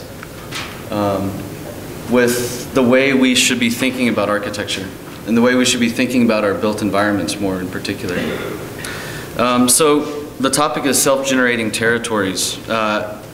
Territorial architecture is a topic that deals with a strategic understanding of complex systems defined by conceptual ideas, environmental conditions, emerging patterns, and self-generating constructs. As broad as the focus may seem, the work attempts to construct a series of methods which will reveal dormant, complex operating systems, which essentially this means that we're going to be looking at how hidden relationships can be revealed within these sort of complex systems, internal conditions, not externally. As architects, I think it is imperative that we begin working and thinking of buildings not as independent entities, but much rather as a series of ephemeral, embedded organisms living amongst a natural ecological world. So if we work through this tight-knitted fabric, urban landscape fabric, we can then adjust our architectural languages as both a byproduct and as parallel projections of existing landscapes, whether urban or not. So this is not necessarily landscape in the traditional sense, which you'll see. So this paper is intended to describe a generative process of how constructing landscapes is an operation in which internal data and information are revealed in order to feed back into the manifestations of new design initiatives. And so what I'm going to go through, I have a lot to go through, so it's going to be really quick. So hopefully I can speed through it as slowly as possible.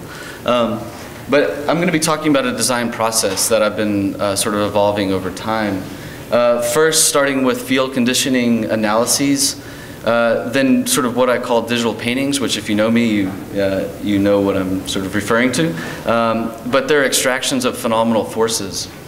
And then how those sort of forces augment into territories by pressures, and then essentially manifest into constructed landscapes. And in turn, talking about ecologies, local ecologies, and the infrastructural implications and implementations in this. So in the way, I'll sort of describe the process, and then I'll show you basically by example a project that I most recently finished last fall, Canyon Lake here in Lubbock, Texas. So I start with Stan Allen. And Stan Allen describes field conditions as a series of adaptable relationships between objects and fields which sit within. A matrix that creates global connections between objects while identifications of the objects can still be maintained. So sort of using Stan Allen. We see with Bernard Tschumi, the Parc de la Villette project, a series of follies, or rather nodes, within a global field play on the identity of position and intensifying the meaning of these nodes. And the investigation, obviously if you know the project, begins to sort of question what these nodes can become, what can the node become, or more importantly, what is the meaning of the internal components that make up that node. So again, a discussion about the object and field relationships.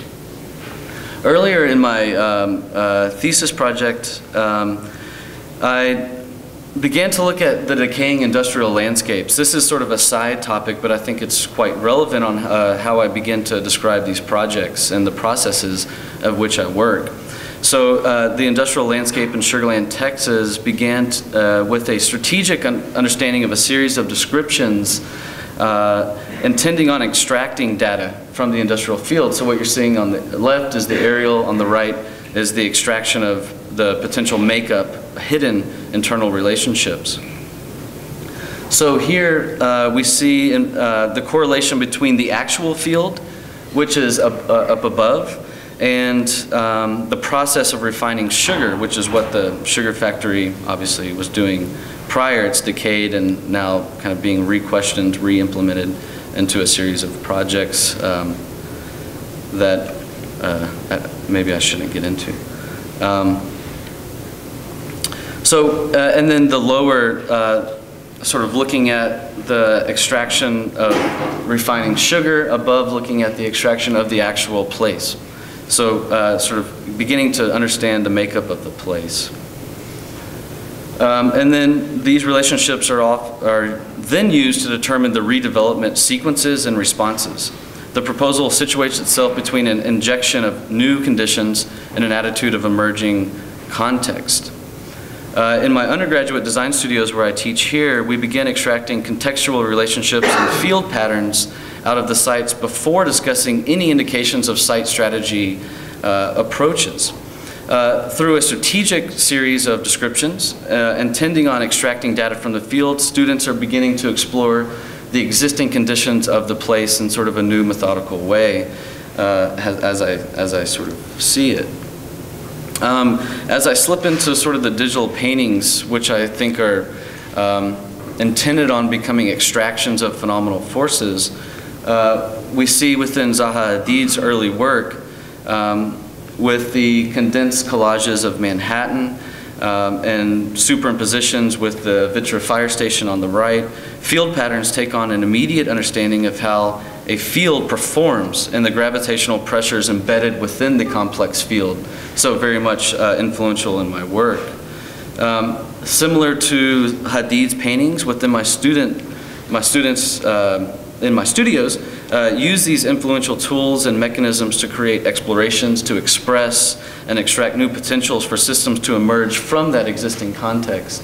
And then we see kind of the further development as the work progresses, the phases slide into what I call these digital paintings, which I think are actually quite beautiful as themselves and what they're representing. Then it slips into what I call the augmentation process, which is the augmentation through the revealing of pressures and begin to sort of play on the conditions of that earlier digital paintings. So through the process, the digital paintings begin to reveal and apply initial formal decision-making by defining zones, boundaries, figures, and field recognitions. And then we quickly see the identification of new or existing hidden relationships develop into the site's formal ordering principles through a reorganizational strategy.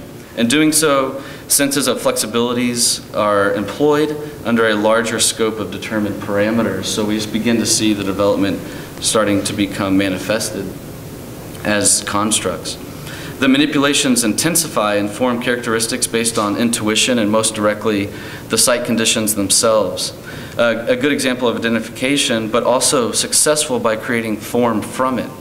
Now we can start to interpret emergence of generative meaning behind the constructs. These meanings create new identification and substance to a previously uncontrolled site. So we're beginning to see the formation of order by acknowledgement of those existing conditions. And then the next sort of process phase that I sort of go through is the implementation of what I've called constructed landscapes. This is not a term that I've constructed or coined, but rather taken from C.J. Lim. If you don't know, C.J. Lim is an architect that works in Britain. And by taking influences from C.J. Lim, and in particular this project here, the Nam June Pak proposals, the projects critically and intuitively generate decisions based on relationships of site to painting. So just as the paintings, digital paintings, responded to site and was influenced by direct iterations of the existing site systems, now constructions and manipulations are tested of the vice versa. So now how does the site respond to the painting? So we begin to see the development of sites actually reacting to the implementation of these paintings. This phase is not about landscape in the traditional sense, like I said earlier. It's an often most misinterpreted sense. If you know the work of James Corner talks specifically about the new understanding of landscapes, which I don't have the time to get into. It becomes about constructing and organizing a platform rather than a site. This platform performs as a datum to which manifestations occur off or into. Defining these strategies include manipulations such as traces on the horizontal, displacements above the horizontal, cut into the horizontal, extractions from the horizontal. So we're dealing with landscape planes, so the interaction of these constructed landscapes and how they respond to the existing landscape is a iterative internal loop. So here we begin to see that the projects are kind of taking on new forms. Then the takes are rigorously shifting from what I would call a bas-relief type of arrangement into a more formally articulated expression. These explorations maintain a sense of flexibility and adaptability throughout the manipulation while working through a strict understanding and acknowledgement of the defined systems and zones. And then here we see the traces have progressed into a more fully developed volumes and territories. These zones are now These zones are now the outcomes of responses from the previously discussed field conditions, programmatic necessities, or unexpected slippages between programs, and design intuition. It is important to let the ensemble or explorations grow generatively. The designer is simply the director of a process of responsive inputs and outputs. So now I'm going to try to quickly go through, so that's essentially the setup and the preface for the process that I've sort of been developing over time.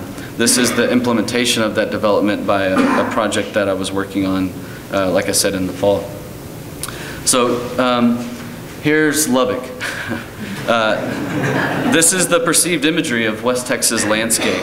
The preconceptions of West Texas, and in particular Lubbock, typically fall into the categories of flat and dry. Although this may seem the case on the surface, the city contains various sites of robust landscapes which seem to go unnoticed. Furthermore, Lubbock is, in fact, has an extremely complex water system which is continuously being managed and constantly morphing itself through natural flux. So here we see the Ransom Canyon. Though after looking a little deeper, we begin to find these sort of robust landscapes through this water system, the canyon, Yellow House Canyon Lake waterway. So one aspect of this water formation is this canyon, which you see that cuts through, and it actually goes all the way up to Clovis and keeps continuing down. The goal here in this project is to investigate the current conditions and future park implementation for not only each of the canyon lakes, but potentially to begin and evaluate and understand the phenomenal connectivity between each of the 8 lakes. In order to focus on the inquiry, the proposal is to define and construct a series of supplemental nodes at each of these lakes. So I'm trying to sort of look at each lake and see how they can sort of react socially, the social implications to the city of Lubbock. So we see here the loop, the 87 going through. And what's interesting, if you look at the history, most of you probably realize that there was a red line that is a discrimination real estate line, that you were not able to purchase property because of discrimination. In my opinion, this is extremely influential in the way the development of Lubbock occurred. We have downtown here. Well, look what happens. That, in my opinion, because of the historical conditions of the real estate discrimination, Lubbock ends up going southwest. And my opinion is that we need to do this. We need to flip back. And the way we do this is actually by injecting and implementing new strategies for the canyon lakes themselves. So trying to go through this quickly. So, you know, we see areas like this. We see the issue is the underutilization of these territories. Neither active nor passive activities are used on a regular basis, nor are these landscapes considered safe. As we see here, the landscape is quite abandoned, and I call them abandoned for a reason, but even take notice of the signs. I mean, no swimming, no alcoholic beverages, no driving, no parking, no motorized vehicles, right? So, well, how are we being useful in these territories? It's rather complicated and disruptive. So I'm going to look, in this project, I've looked directly at the Canyon Lake 2 to begin testing the sort of the strategies of this. And so initially through mapping a site, landscape, or territory can establish a plethora of meanings and constructed understandings. Simply randomizing a series of maps will quickly prove to be extraneous and difficult to identify. Here we are more interested in ideas or critical mapping as an exercise to begin a discussion on particularities of the specific conditions in our macro environment. These mappings are what I call paintings, cater to extracting the potential overlays and layers, idiosyncrasies, boundaries, cross relationships, phenomenal relationships, terrain conditions, and threaded connectivity. Once further articulated and controlled, we see the new networks and systems emerge. Simultaneously, unexpected non-networks express themselves as superimpositions within this dense dichotomous relationship that are not necessarily connective tissues, but rather a field of complex data, informational arrangements. So here you see the proposal of the work on the Canyon Lake beginning to emerge by the acknowledgement of the existing conditions. But we're not done. The contours of implementation, or rather emergent landscape, become constructed infrastructures and expose a once phenomenal hidden series of relationships. As before, the systems merge and connect tightly into the existing field conditions and infrastructural fabric. Therefore, the initial matrices' internal capacities are transformed and intensified into new constructed strategies of landscape. So as I continue on, we need to be now dealing with the natural local ecologies. And so these must be controlled and remain flexible just as the internal system interactions emerge. So the horticulture must operate similarly. So then I begin to sort of look at how the local conditions of the horticulture, which most of them are extinct, re-implement those back. Almost all of the ecologies, horticultural, in Lubbock is implanted, is not domestic. It's actually from somewhere else. So the ephemeral logics of the environment continue to evolve and transform. Natural local ecologies, like I said, must be controlled and remain flexible, just as those internal systems were. Many of the local vegetation has become extinct, so I sort of talked about that. Here we see the zoning development, and I don't mean zoning in city zoning, but more territorial zoning, develop controls and allows distinctive boundaries and to be precise when necessary and provide moments of connective tissues to materialize and submerge between topological zones. So the methodology must be adaptable to create scenarios of rigidity and simultaneously with elasticity. So being flexible, but as well having some sort of structural order to it. These DNAs slices describe the complex layers of strata, which each unique layer slip between one another, which create moments of intense interactions. I'm going to have to kind of quickly go through this, but I'm almost done. As C.J. Lim says it, cultivating communities is an evolutionary process of cultivating the opportunity for communities to develop and operate productively. This evolution of design and project development of constructing landscapes should act in this way. So the idea is that it's a social, initially the project started as a social kind of condition to rework the issues of urban sprawl and the horrendous sort of projects that are happening out there, and relook about how we can focus more on our waterway and use it in a productive way. So hopefully these images are provocative enough to sort of describe that.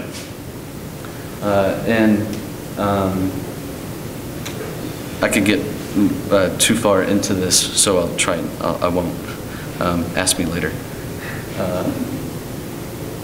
And so here you see the embed, sort of the emergent qualities of this system. So to conclude, these design processes of self-generating methodologies and techniques of built environments is an ongoing investigation in my design research group, Haciotas Studio, which I formed just last year.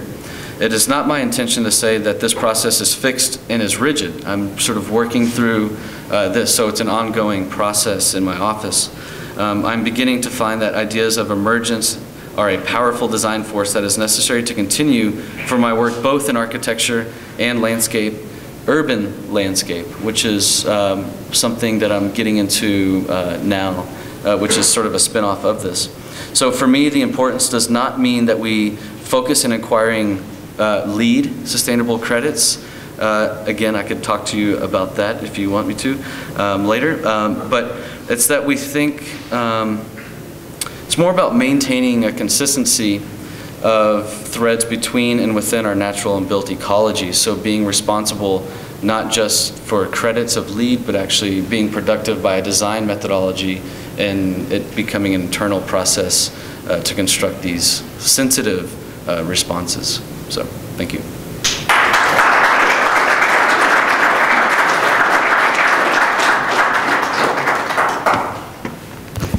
Thank you. I already see a hand. Jeff, one of the things that I liked about your process was that it's open-ended at the margins.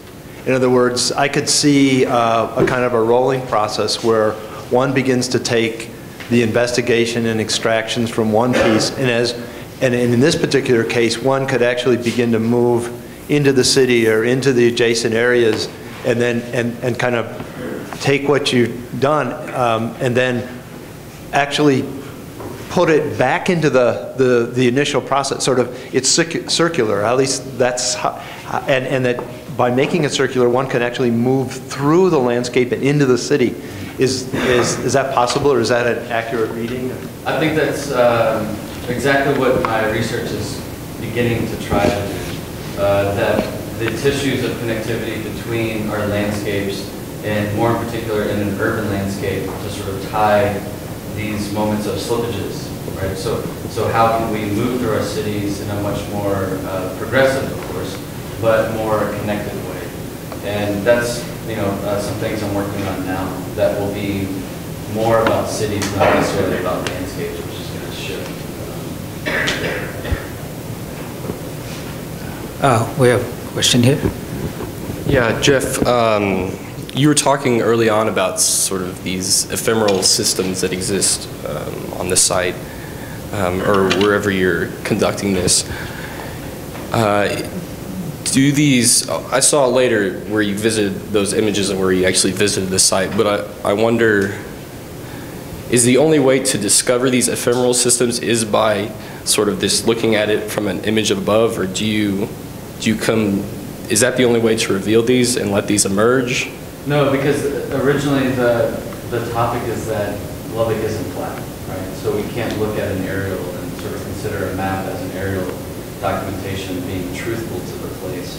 So to answer the question directly, it's no, or yes, you have to sort of look at the sectional qualities. That's why immediately when I started dealing with the local ecologies, I went to DNA sections and looking at sections, the existing section, and then transforming that by the implementation of the constructed landscape. So the ephemeral qualities lie in the way that the natural built environment continues. And so it's, in some of my side work and side research in the industrial landscape, which letting it continue to be ephemeral is a big part of that. And so, yeah, sectionally, it has merit.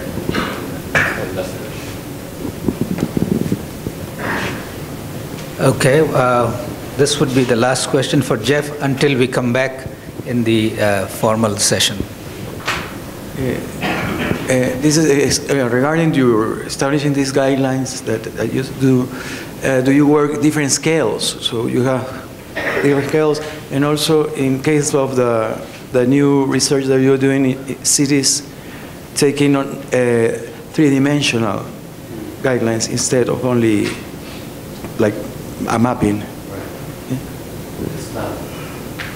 And that's some work that I was doing a few years ago when I was in grad school at Penn, dealt with the three-dimensionality of infrastructure, not formal qualities of how we can look at our urbanism, our cities as a three-dimensional construct, but more about how the infrastructure can sort of slip through that. So it's tough because it's not directly translatable from the landscapes to, I can't sort of do that work directly into a city. It makes it much more complicated.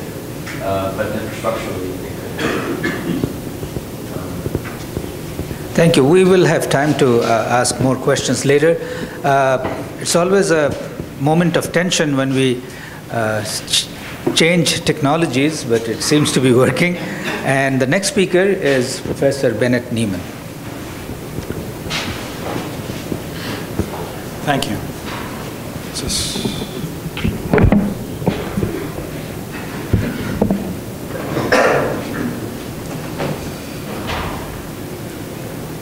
All right. The actual title of the paper was called Bebop Performances. It was presented last October for the Music and Architecture, Architecture and Music Symposium at the University of Texas at Austin, and it was hosted by both the architecture and music schools. The symposium involved live performances as well as paper presentations and roundtables. There will be a forthcoming book entitled Center 18, Music and Architecture, which will publish the edited papers, as well as supplementary material to make it a worthwhile text for the future study of the interaction of these two arts. The work presented today is an ongoing design investigation inspired by jazz improvisation. The project is a series of architectural performances that interpret, manipulate, and articulate sequences, events, connections, joints, transitions present in this type of music. It is a poetic design process driven by actions instead of words. A period of practice precedes an established direction, building on the knowledge gained from previous intuitive takes. The process of construction involves a series of analog and digital design technologies developed over many years. The discussion here focuses on the translation from extension line drawings and chromatic improvisations to laser-controlled fabrication. There is a dialogue between the drawings and the models. The drawings suggest a model, and the models are multi-tracked drawings. An underlying collage is traced as an extension line drawing. The refinement of an extension line drawing involves a high degree of trial and error. The lines are moved back and forth, making the necessary adjustments, which in itself is an architectural process. The chromatic improvisation is a refined extension line drawing that is played for a certain period of time.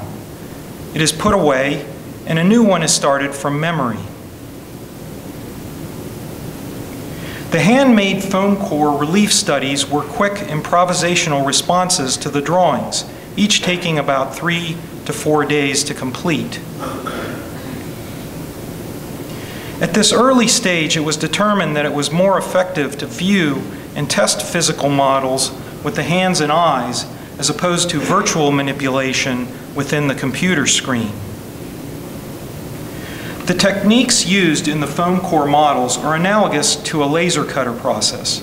Prints of the chromatic improvisations are adhered to sheets of foam core and museum board. Shapes and elements are manually cut from these templates. Layers of cutouts are glued to other layers of variable thickness. And I don't work this hard, or this fast. Yeah, I work hard. Just a clarification, right? At first, the work was cautious and deliberate. Once a working rhythm was established, moves were made on the spot. Each day was met with greater enthusiasm and increasing confidence. The composition ended abruptly in an apparent rapid crescendo. The next model was started using the same process. Many times I'm asked, how do you know when it's done? How do you know if you went too far? Similar to a jazz musician, this sense comes from practice.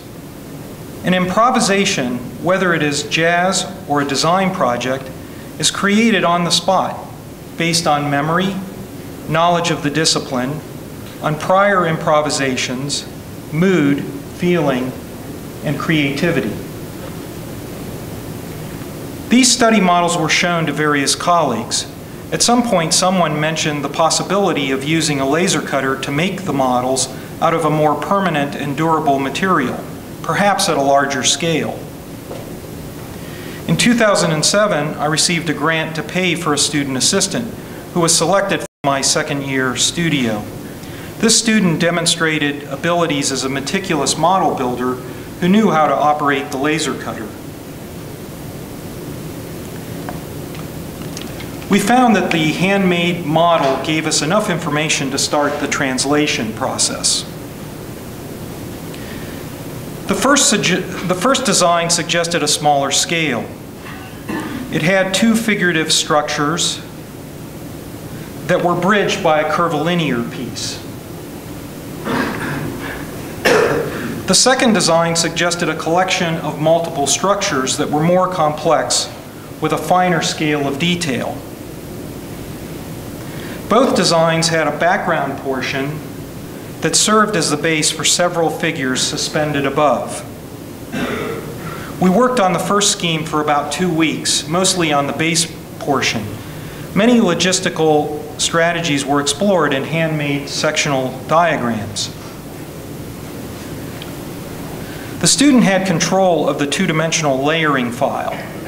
The information in the file produced the laser cuts. I gave verbal commands to the student. From these instructions, the student worked out most of the strategies for constructing the first base. While the student was constructing the base, layer by layer, cut by cut, I attempted to design the major figurative elements that were to plug into this base. I had much difficulty at this point. I didn't understand how the laser cutting technology could influence the translation from foam core to MDF. The structure was doubled in size, which demanded a new level of detailing sophistication. Working in a normative manner, foam core pieces were placed into the MDF base in an attempt to envision where the design might go. None of these normative strategies led to any significant results.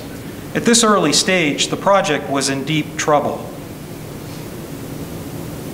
After 2 weeks, I felt somewhat disconnected from the process. The student had control of the construction as well as the digital drawings. I was finding that the student was not implementing all of my verbal instructions. Progress on the base seemed exceedingly slow. I was merely giving orders and waiting for the results. Doing a lot of pacing, too. It was becoming clear to me that this was not going to work. I needed to take control of the digital drawings. If I controlled the drawings, then I controlled the design and the process of making.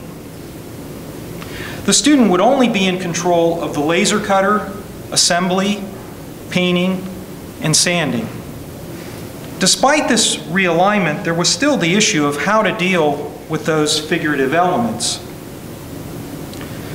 I worked out the layering sequence for the second base over the weekend. When the student returned to work on Monday, the files were ready for him to start laser cutting. I predicted that it would take over a week for the student to make the base cuts. This would give me time to design the figurative elements for the second model. To my astonishment, the second base was completed in only 4 days. I needed more time. However, something new had happened when I seized command of the digital drawings. I started to think in layers. Late on a Friday afternoon, I was looking at one simple figure, trying to decipher how it might connect to the base. I printed layers from the two-dimensional digital file and began to outline the shapes with a color pen. I asked the student if he could stop what he was doing and produce a few simple laser cuts, including duplicates of some of these layers. Within 10 minutes, the laser cutter produced the cuts, and the student glued them together. We put the sub-assembly into the base and added one of those extra layers to the bottom so it fit level on the base. Another layer was added to the top. This was a key moment. 1 month into a 3-month work schedule, the design blockage was finally broken. Through that simple sub-assembly, I devised a strategy for designing all of the figures, influenced by the laser cutting process. Afterwards, I determined that the second model should be broken down into 10 sub-assembly regions, each representing a design project in itself. Each sub-assembly could be designed in a few days according to the same procedures. I set up a construction sequence where the most challenging sub-assemblies were designed later in the process. Because I gained more knowledge through making, the most challenging parts were designed in almost the same amount of time as the earlier, simpler structures. Each sub-assembly extension line drawing is printed several times, serving as design configuration worksheets for each laser cut. The sheets were spread out on tables so that I could work on all the layouts simultaneously. I used color pens to fill in solids, studying the relationships between layers. And I really regret not having a video of me doing this, because I was dancing between, several of these sheets for hours at a time. But, so be it. Maybe next time. These configurations are reconstructed in a digital vector file. Every layer is printed and marked with handwritten annotations, as you see here. Next, the digitally drawn two-dimensional diagrams were extruded into a thickness and lifted into its correct height position. Within 20 minutes, I made a digital model of each subassembly. Isometrics from opposite points of view are printed. So basically, I would do this for one of the subassemblies, go through this process, hand it to the student, and have him go through the process of laser cutting and sanding and all that stuff while I was working on the next one. The assistant is given the digital file and a printed package of drawings. He cuts and pastes the vector information into another template that is read by the laser cutter. The pieces are effectively arranged to save material. The laser cutter makes the cuts, and the assistant assembles pieces according to the three-dimensional pictures. Each new subassembly is left unglued. The fabricated result is examined to see if it looks correct. Sometimes the layering sequence is adjusted in an attempt to improve the design. As I gained more experience in the process, the digital model was closer to predicting the outcome. The physical result tested the digital model. I never used a laser cutter as a design technique. I had never done this before. I didn't know exactly how it would influence the construction. I based the study on something from before, which in a certain sense might be seen as anti-improvisational. However, this is similar to the jazz musician's use of the standard as the basis for improvisation. The laser cut model is a new performance based on a previous song. The improvisations developed during the construction process are quite different, extending on their own trajectories. We discovered that the laser cutter technology is a precise material technique. For instance, we pushed how thin we could cut components to the degree of near disintegration. Through trial and error experimentation, we established the right minimal thickness possible. I see connections to my own formal language that were not noticed in the original handmade model. Similar to jazz musicians, you cannot escape products of your subconscious. Due to practice and study, they are performed in a fluid motion that comes out of you. That is the beauty of the translation. Lessons learned in the second model were applied to the first model. The tools and techniques influenced the approach to construction in a way that was not understood in the handmade versions. It is important to recognize that the tools are not neutral, bringing to them a certain bias. The early studies might seem opaque to some and may not obviously point to what they are referencing. There is a necessity to translate them. Some critics have asked, now that you have done these models, are you going to take it further and turn this into a building? I've struggled with this question for a long time. Some critics have argued that the project might be seen as speaking only to an architectural audience, where architecture is fetishized and engaging in a slightly self-indulgent practice of form generation and arbitrariness. Because the product itself is not a functional building serving society, somehow it raises suspicions. It is easily dismissed. Various pieces of the project could be speculated upon as buildings. However, when you try to retrofit one of those pieces prematurely into a building, you start to get into trouble. It falls apart because the proportions of the spaces are wrong, the relationships are wrong, the thicknesses are wrong, and the scales are wrong.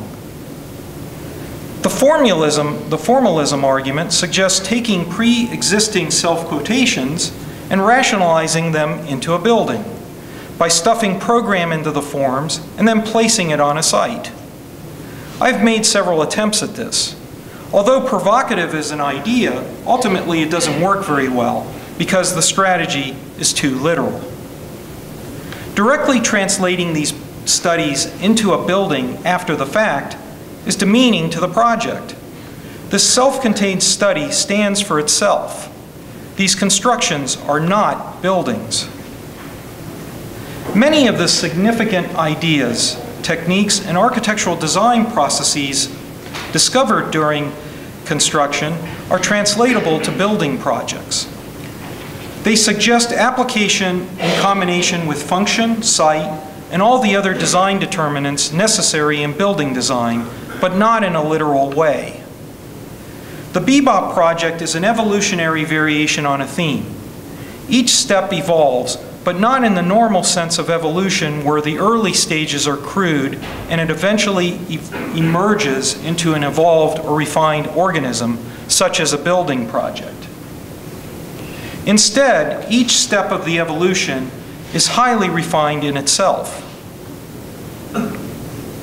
The borderline for making the connection between a magical piece of artwork and its translation to building is a tricky event. Make no mistake that to imagine application is very difficult. I sense it, but I can't really grab it just yet. A level of dexterity is achieved when you are comfortable applying skills at different levels to different things. An immense language is built up. If you prematurely mix another language into it, you risk going against the grain of the original language.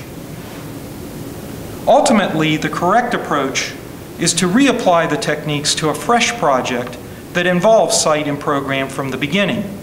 The next task is to design a building using similar methods and discoveries from this study. Thank you.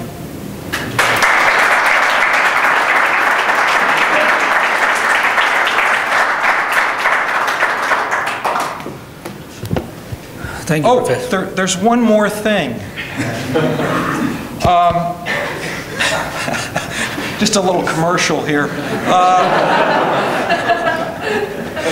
Javier and I are going to be teaching a topical studio this summer. Javier will be teaching the first part for his theme, and then my theme will be the second half, constructed improvisations, which will be based on some of the things that you saw. So anyway. Well, thanks for the commercial. But more importantly, thanks for that very interesting talk. This is the time to ask questions.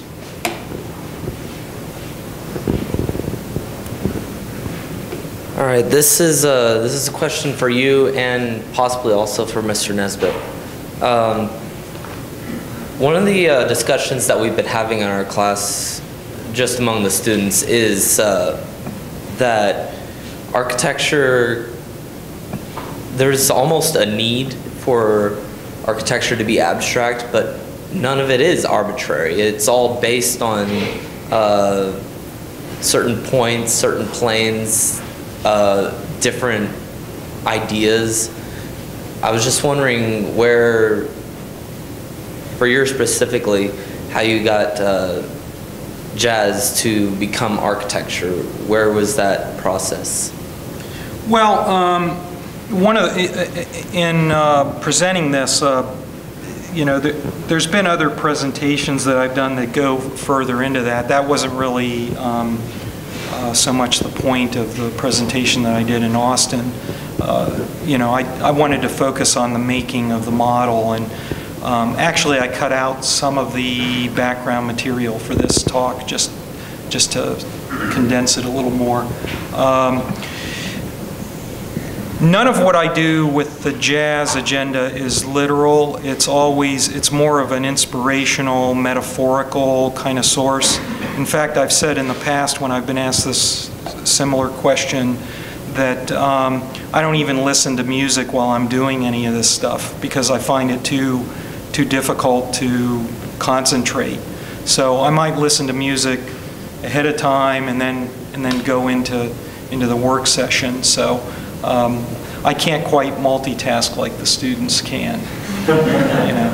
So it's not literal. It's not about you know, I heard soft music and my forms are now going to be soft, or you know, the music does this and this and this, and I'm going to do this, this and this. You know, it's more about deriving structural relationships. And actually, in the studios, I tend to be a little more insistent on analyzing the music. Some of them have analyzed music, some haven't. You know, they analyze other things. But in my case, it's more of a metaphorical background.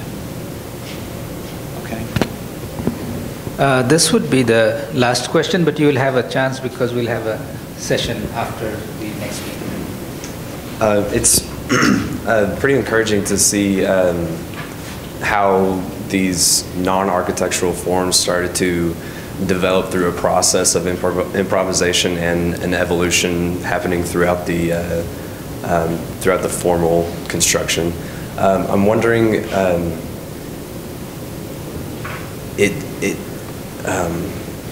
as it stands in the process, are there possibilities of exploring a more literal improvisation between members in the form, or an evolution of the structures happening, or an improvisation in the structures, or I'm not sure I understand what the question. Okay, sorry. Well, the improvisation and the evolution, as you said, was through the process, right? And so the process of constructing these things or these objects related to each other, is there a readable improvisation from one to the next, or through a series of things or parts of the model? I don't know. I'd have to think about that. You know, I go back to, let's say, the foam core models. Obviously, I was following some score, some drawing that I had made through graphical processes that I don't really go into very deeply in this. While I was doing the foam core model, you know, I could have said, well, there's red elements, there's gray elements, there's blue elements. The red elements are a certain height, the blue elements are a certain height. I didn't do that at all. I didn't care. I just went with whatever the model told me to do. And so that whole process was highly improvisational. You know, I just made it up as I went along and just observed and projected things and saw things underneath other things and so forth. And then started to see a dialogue between various pieces. Some of that also happened in the laser cutter, but it's a slower process, and that occurred through the drawing studies that I did. And so the drawing studies, you know, the ones on the table with the pen and so forth, those got translated to what was cut. So so I don't know if that answers your question, but that's where a high degree of improvisation occurred when I was dancing between the different drawings and so forth.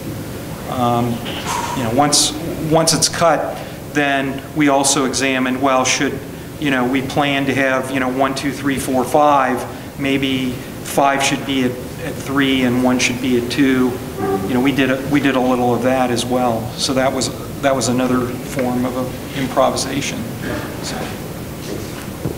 Thank you very much.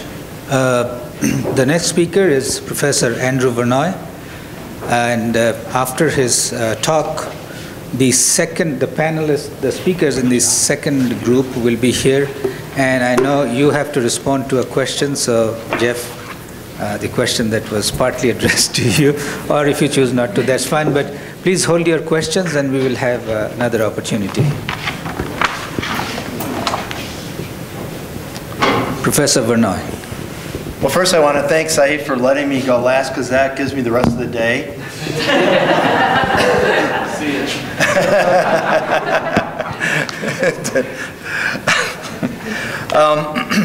This is not an academic paper. It was given it's been given 4 times. Every time it's different. The first time it was given for about an hour and a half at a conference in the Valley. It is aimed at the profession. It's aimed at a particular problem that we face in architecture. That problem is an attempt about 25 years ago that came to a height about 5 years ago when the engineering profession in Texas tried to take architecture legislatively and put it underneath engineering.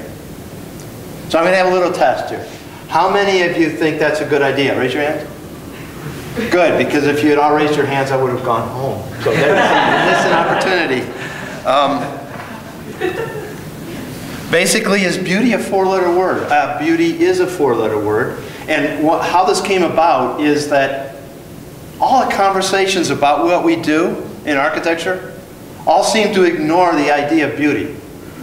Somehow we did this and we did that, and people were healthier and people were smarter, and people lived longer lives, and people ate better food, and all the things that architecture supposedly supported, but no one talked about beauty.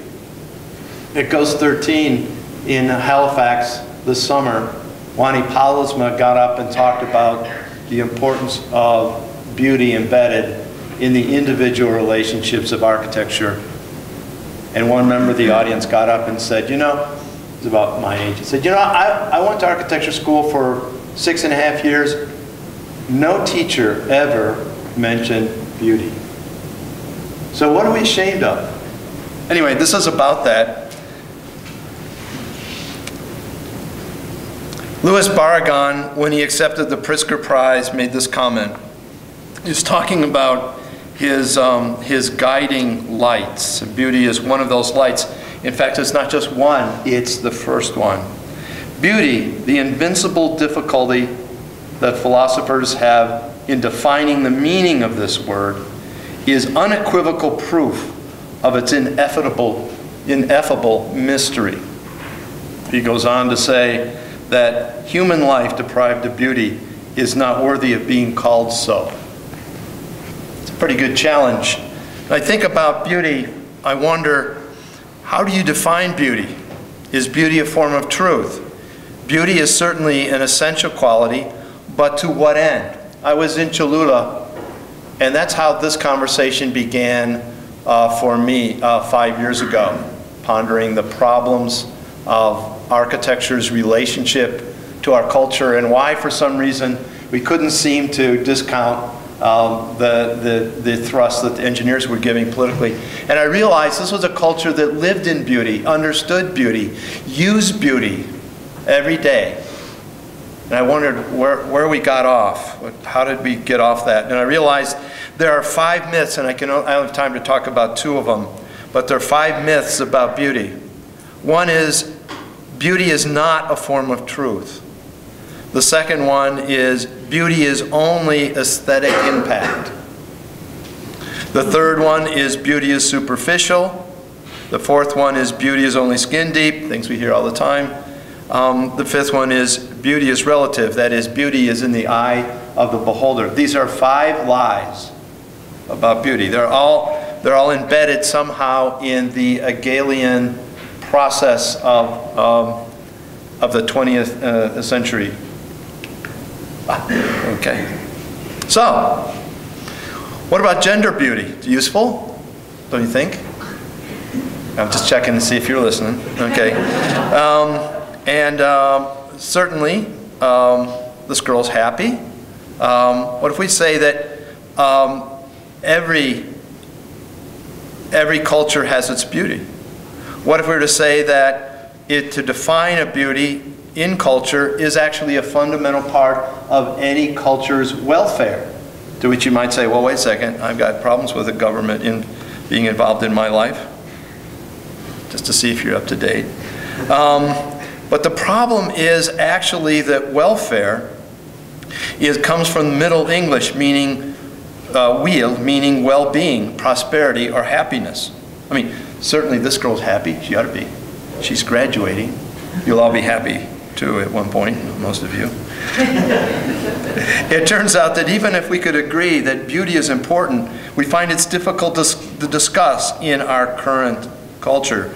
Beauty is a quality that is present in a thing, giving intense aesthetic pleasure or deep satisfaction to the senses of the mind. That comes from our modern dictionary.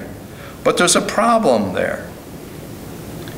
Beauty is, if we look at this definition, beauty is only about aesthetic impact. It can't tell us anything about the world. How about truth? Well, it turns out that truth, like welfare, comes from Middle English, word truth. It's a state or character of being truthful. That's also from the dictionary. That's at the point where you wonder why you bought the dictionary. But you know, this is irritating, because basically what that statement is, that statement says that, that statement says that beauty is, that statement says that truth just is. Now, I want to make, here are two beasts of burden.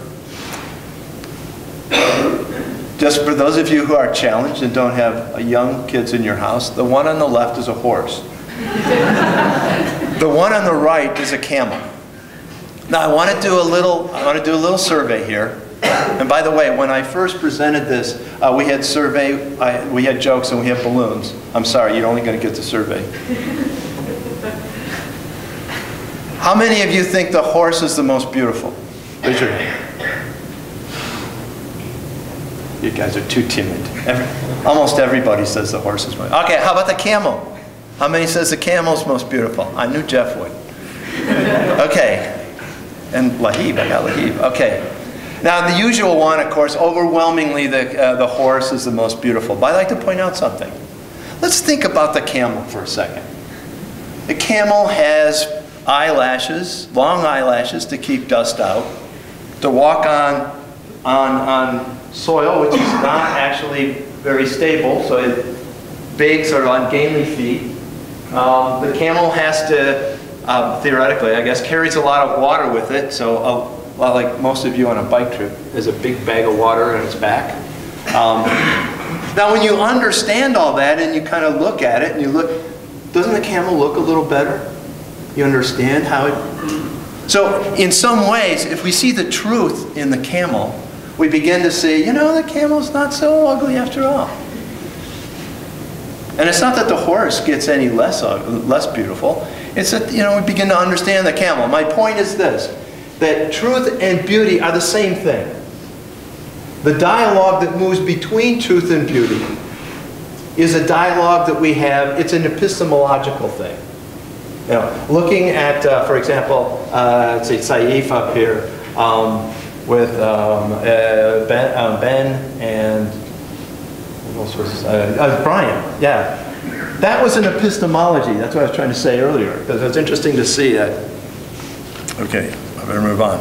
Now, the problem, I think, begins to start when we think about how beauty enters the architectural world.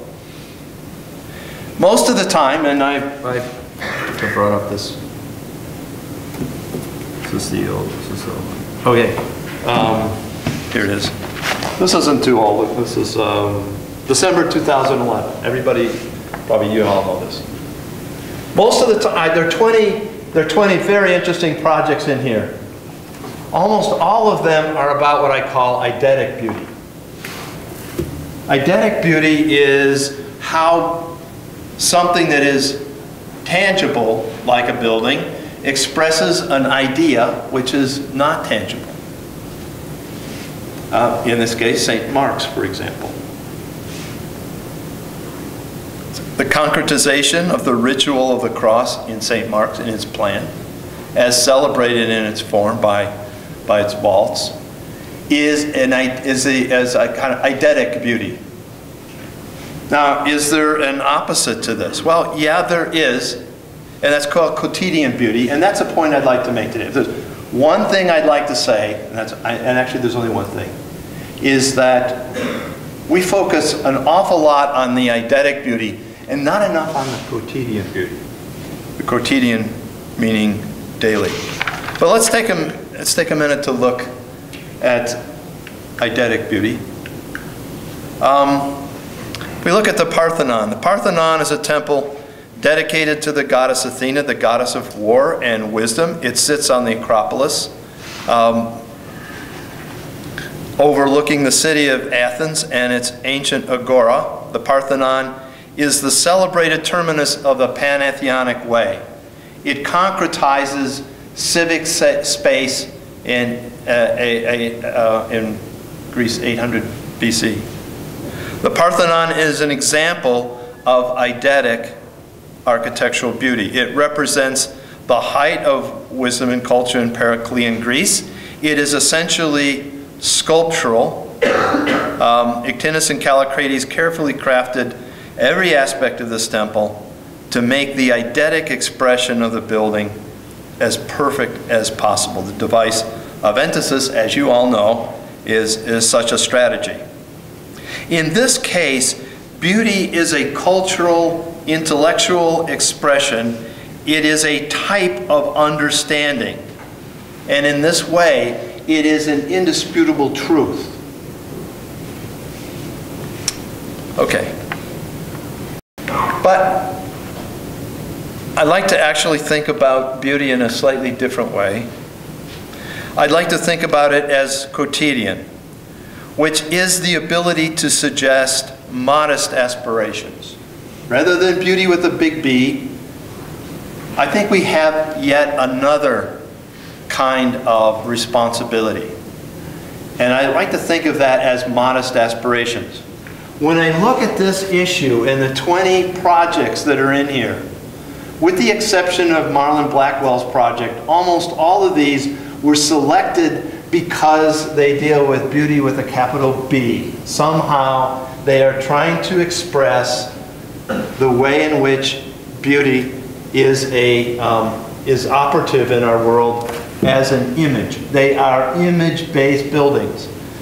Take a look at it. Look at Marlon's work. What about modest aspirations? The 20th century philosopher Gadamer points out that children practice the art of understanding when they learn a language. I like that. They practice the art of understanding. Now, my observation is that modest aspirations built into architecture, like the sheet I just showed a minute ago, which I'll do it again. These are all in one house. These modest aspirations are an example of practicing the art of understanding, and I'm going to come back to that in a minute. Understanding in language occurs following small parts and placing them in a larger context.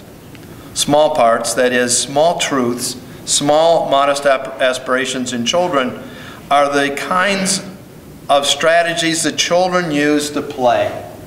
They exist in two worlds at the same time. No problem. They can take a mother calling or a bell ringing and pull it into their fantasy world at the drop of a hat and pull it out again to get something accomplished that they need to get done, or to pull up their jeans, or to keep themselves from being wet and their shoes from being wet, or something like that. Children move in and out of that relationship all the time. You know what? We talk down to children, but actually in an article by the Scientific American of the Mind, they prove that actually children talk down to us. They use more complex language to describe the relationship between the world they live in physically and the world they live in emotionally and mentally, the play, with each other than they do with their parents. Interesting. Now, what is play in our world? I suppose it's going to, what used to be going out to the Strip, I guess. Now it's going down to the Depot District. But actually, play for us is beauty.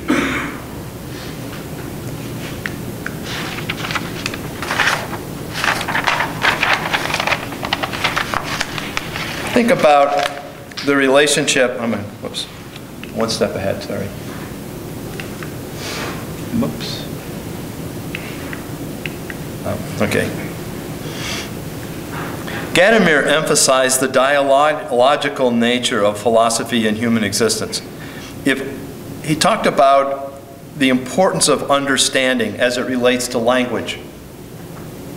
Understanding is a way of appreciating truth, but Gadamer talks about it as a way of appreciating the world.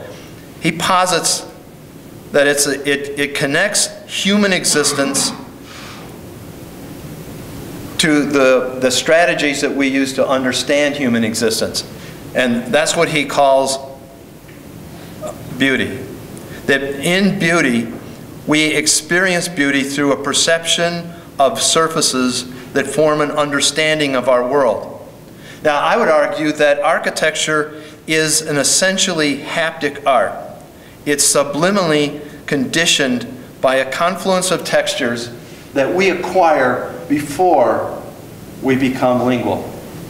When children crawl along the floor and they pick up things and put it in their mouth, they begin to understand their haptic world. In understanding their haptic world, they are preconditioned to experience architecture. They are experiencing architecture on a visceral and fundamental level.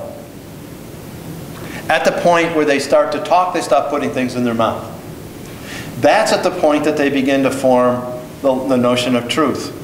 The two pieces are inextricably attached to each other.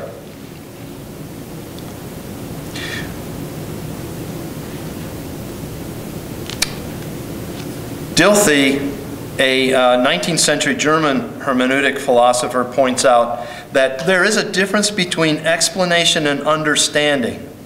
Explanation is appropriate when something is approached as an object of nature. For example, mass has weight and occupies space. That's an explanation of, that's an example of explanation. Beauty is a form of understanding, is appropriate when something is approached as an expression of life or culture. Like in this case, Teotihuacan, the temples of Teotihuacan address and respond to the condition of a city ringed by mountains of a particular shape and a particular proportion.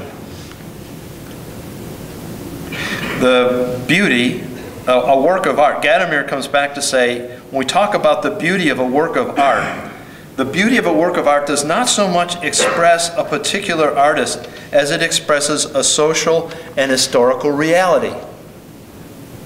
So we use beauty as a way to understand our world based on various historical and cultural realities.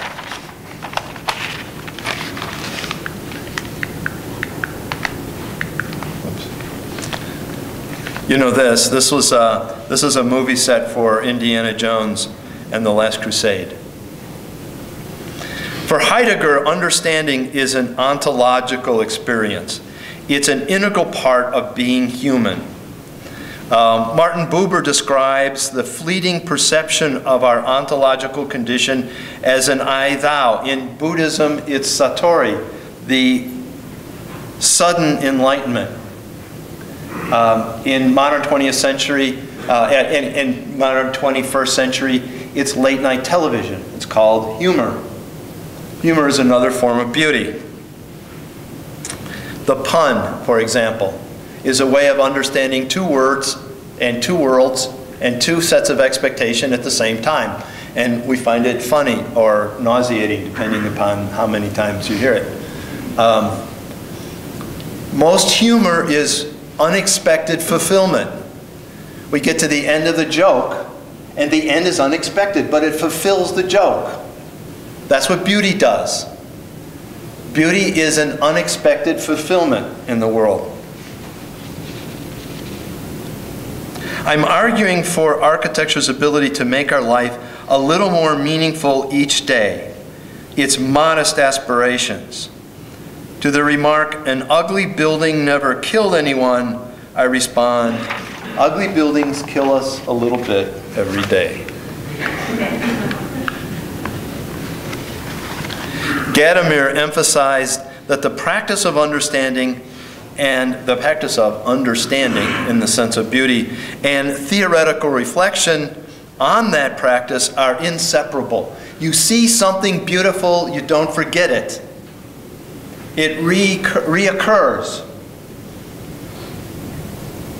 It is the kind of reoccurrence that gives life dimension, because it reminds us both of our initial experience and the experience that we have then again as we remember that painting, that person, that moment, that modest aspiration which the architect has built into the project. The practice of architecture demands instructive reflection, the diligent and sophisticated exploration of form alternatives. Not defined answers, but better questions. In The Object of Post-Criticism, Gregory Ulmer, published in The Anti-Aesthetic by Hal Foster in 1983, he talks about collage and photomontage, and he says, he talks about the notion of the meaning built into them, and he said, they do not reproduce situations, rather they discover them. And that's what we should be doing as architects.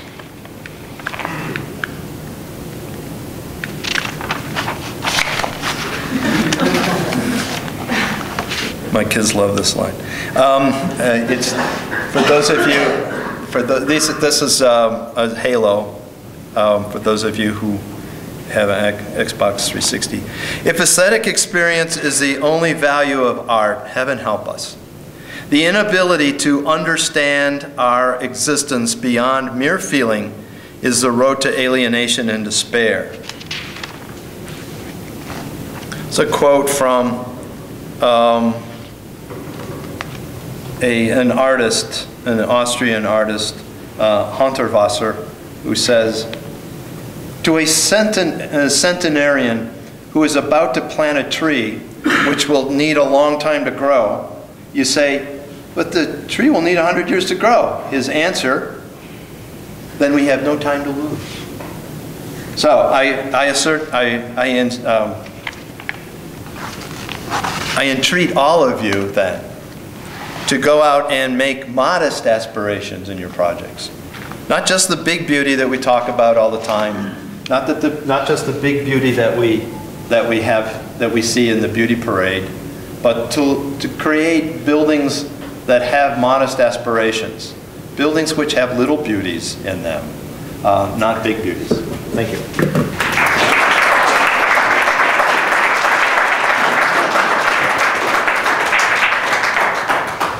I have a question for Jeff and Bennett. I think apply for both of them.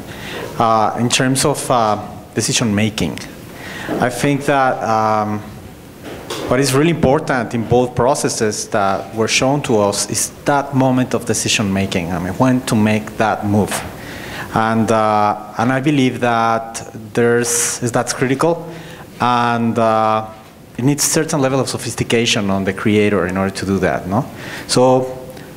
What can you talk about that? I mean, I guess that we need to have that very accurate eye to kind of like understand when and where to make that change on the project, or make those shifts, or there's a strategy, I guess, in there, isn't it? So what about kind of like that deep, intense moment of observation that you have for decision making in every moment that you change? Thanks. They do it till it looks beautiful.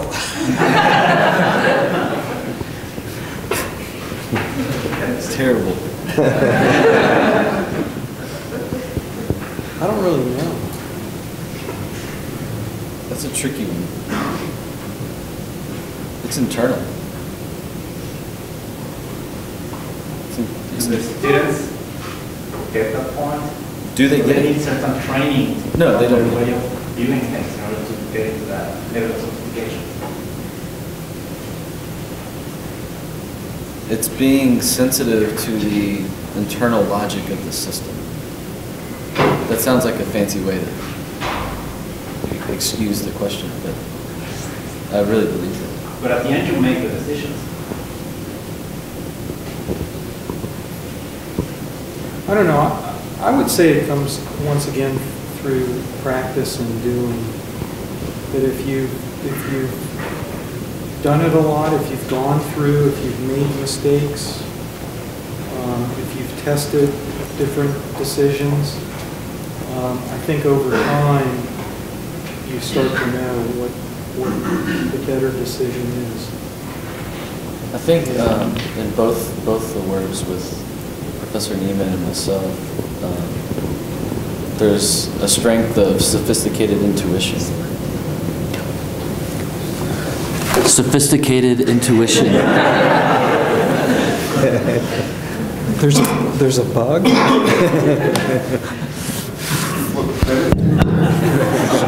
you actually address this question with one of your slides when you listed the works that led through this process of discernment? And it's actually based in the process of improvisation.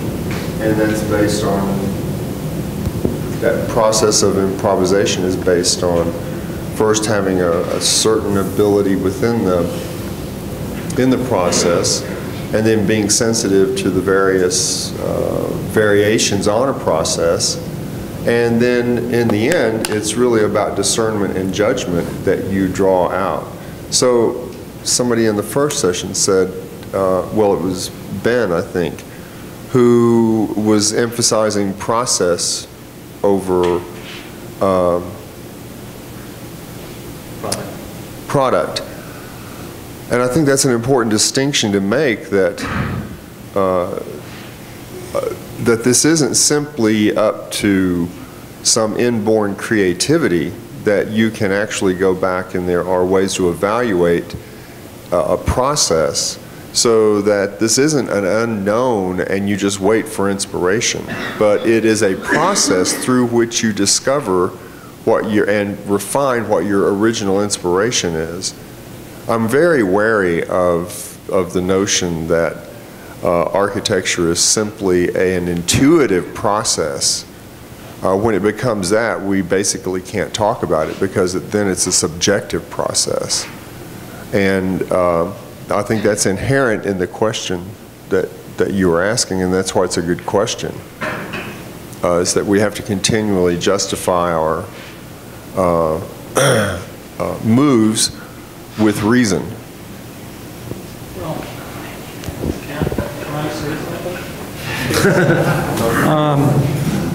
Yeah, I mean, one of the things I'm finding kind of interesting is that, you know, I'm currently teaching comprehensive studio. Are you advertising? 5 days a week. I think a couple of them are here. And in the method of criticism or critiquing the work that I'm looking at, I'm finding that it's virtually no difference between that and what I tend to do in a project like what I showed. It's actually the same stuff, except it has to do with door swings and, you know, furniture and details and all that kind of stuff. So it's really about, again, it's about testing, and it's about examining all the component parts that are before you, and figuring out what is the best way to deal with those things. So it's not arbitrary. It's not just based on pure inspiration or anything like that. I mean, one of the struggles we're going through right now, or at least some of the students are going through, is that they have a pretty good idea. They just are having difficulties in how to develop the idea. And part of the development comes through study and testing. Again, I keep saying testing these different configurations and comparing and contrasting between each of those things that they're doing to discover what is the best direction best decision to make. So all of that takes time. And the ones that are doing better with this, you can almost see a daily growth occurring, that as they discover more opportunities within their design, they do more. And the design goes forward. And that's exactly what I was referring to in the extension line drawings when I'm moving those lines back and forth. I'm trying to discover and see what is the best relationship of where that line should go relative to other components. So I don't know if that answers the question or not. Well, certainly these are something that we'll be debating and talking about for a long time. But I have at least four more questions that are waiting to be asked, so I'll go as sequentially as I possibly can. Questions have to be answered, right? Maybe not. I was wondering, Professor Neiman, if you could expand on the relationship you felt you had with the laser cutter, because Joshua Stein came and lectured last semester, and rather his argument was that you really don't have much of a conversation with a laser cutter as compared to a CNC machine where you have to interpret where the bit goes through and cuts and you're having to write the programming for that. Or even hand modeling when you're having this discussion between your tools and what you're doing and, oh, I'm getting a frayed edge, I need to replace my blade. So I'm just kind of curious, you said that you were responding to this new interaction with the laser cutter, but I'm kind of curious as to what exactly you're referring to. Well, it's just like any other tool. I mean, when I was using rapidograph pens, I sort of had a relationship with the rapidograph pen to the point of where I got really good at using it. I had a feel in my fingers as to how much pressure to apply to the paper so that I didn't ruin the pen, and I got the result that I wanted. I didn't have a direct relationship with the laser cutter because I was working through an assistant. So it was more of an observation of, okay, let's try this and see what we get. And I don't know who Joshua Stein is. I mean, I don't, is he some famous person? No, it was just a lecture, and just that way, just to establish why I had the question. Because basically, what you send to the laser cutter is what you get out of it, and there's not a whole lot of question as to what's in between. At least this impression I have as a student. Well, that's not really true because I mean, I didn't go into it. There's some other things that were not discussed in the presentation, but. Another major question in discovery was, we had a certain thickness that we had to deal with, either 1/8 inch or 1/4 inch. And so one of the discussions we had was, are we stuck with those dimensions? Do we have to deal with that? How are we going to do that? Because we had certain conditions where that wasn't going to work for us. It wasn't going to give us the right height and so forth. So what we ended up doing is we ended up running, and I'll say despite Fred's objections, we ran the stock through the drum sander. And so we ran it through several times to make it to whatever thickness we wanted, and then we laser cut that. So that was kind of a variation on that. One of the discoveries that was made through the process was the fact that the laser cutter doesn't, as precise as it is, and it's very precise, when you start to stack some of the layers, you start to realize that they're not exactly straight up and down. And so that actually created a texture in the model that we hadn't foreseen. And so when you look at the model for certain points of view, it actually has this striation, almost like a strata to it. that is very interesting and not expected and can be manipulated. As far as the precision goes, we also ran into some problems with stacking, and so we had to invent a tool so that we could measure, so that we could better predict and go back into the computer and predict what the heights were. So, I mean, there's a lot of involvement with the media. I mean, it's not just simply cranking out a bunch of layers and whatever you get is whatever you get. We had to respond to what we were getting in many different ways. All right, that makes sense. Actually, that I didn't think about it like that, so that answered my question very well. Thank you. Professor Driscoll has a question, and I'll come to you in a moment. Okay. He does not have a question. Turn into about 4 or something. Okay. I have a question. This question goes to Ms. Renew. I had a question. Do you agree that as an architect, in order to design or interpret beauty, one must not only apply the design to the perspective of beauty, but be able to kind of, I guess, switch hats or roles as an architect? I remember mainly from the Ghost lecture, Mr. Brian McKay, he said he saw himself as a type of cultivator. He wanted to cultivate what was around him. So should we, switch hats and be able to cultivate beauty instead of like consuming it? Do you agree? That's an interesting question, because we live in a consumption-based culture, and I like your relationship to Brian McKay Lyons, because in a way what is attractive about his buildings is their kind of familiarity as they relate to a culture which was a production-based culture.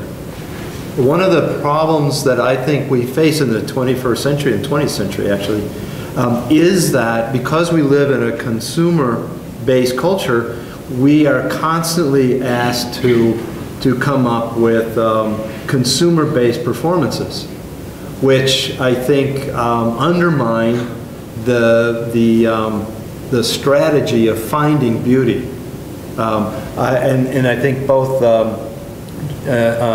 Professor Nesbitt, Professor Neiman have actually given us a really good example of strategies for trying to find beauty in the world.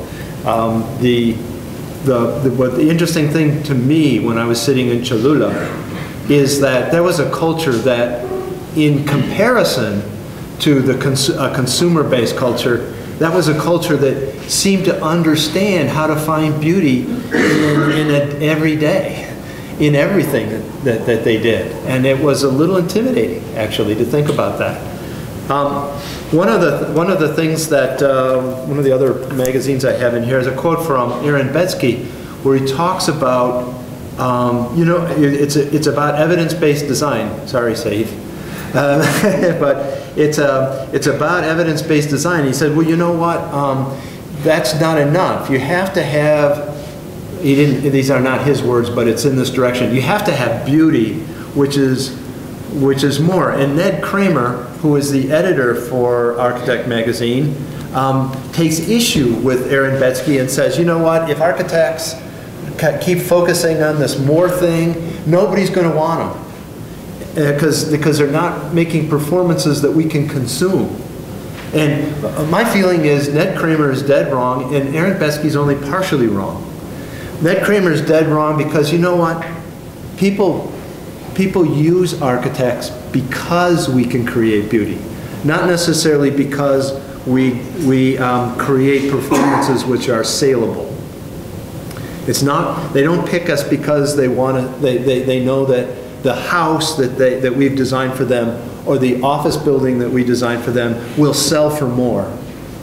They do it because we provide a sort of an experience that means something to them, that they can personally relate to.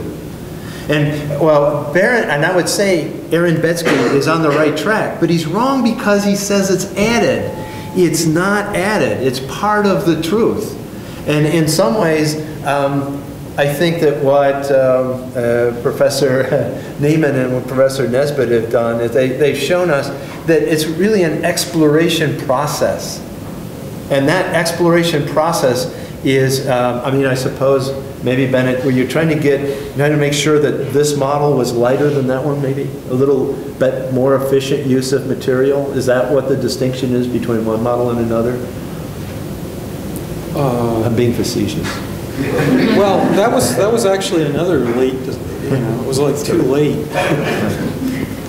But it's, so it's, my point is that it's that we're designers because we make the world a better place to live in, and people like us for that. And it's beyond the idea of consumption. I like your question. I'll ask you a question. Thank you. We have another question from Dr. Vlasquaga. Yes. One of the things that architecture shouldn't be dominated by engineers is because they think that we are only designer of buildings, but really the great architects were focused on the total design of the building and different scales. And I was very glad to see the Stonehenge, where you can analyze it in different scales, visually, but also haptically in the textures. And that's what I saw in your presentations, where we are not speaking exactly about buildings, but experiencing how we experience it, having a unified experience, sensual experience, I would say, in this case, about beauty.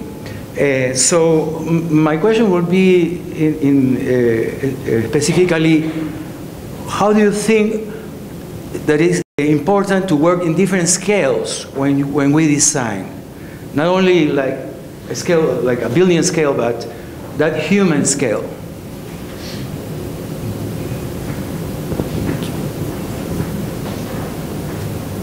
Is that to me or to everybody? I think everybody can respond to that. Well, Professor Nesbitt talked about moving from looking down to also engaging the landscape in terms of these DNA slices, which I think was pretty interesting. And Professor Neiman talked about the relationship between different scales and how there was a limit to how small one could get. And what I really, I believe that both of these presentations, and they may disagree with me, of course, were fundamentally tectonic, and that the exploration of tectonics is scalar. And the great formal traditions of architecture understood that and developed a way of thinking about how scale in a building, the most difficult quality of architecture to acquire as a designer, how scale can be fundamentally understood, and as we experience a building at multiple distances, and as we put together a building with various size pieces, and how they work together, to me, that's a scalar relationship, and essentially one of the, from a formal point of view, one of the most important relationships. Thank you. Professor Palmgren has a question, and then Dr. Chapter. Oh, you want to respond also?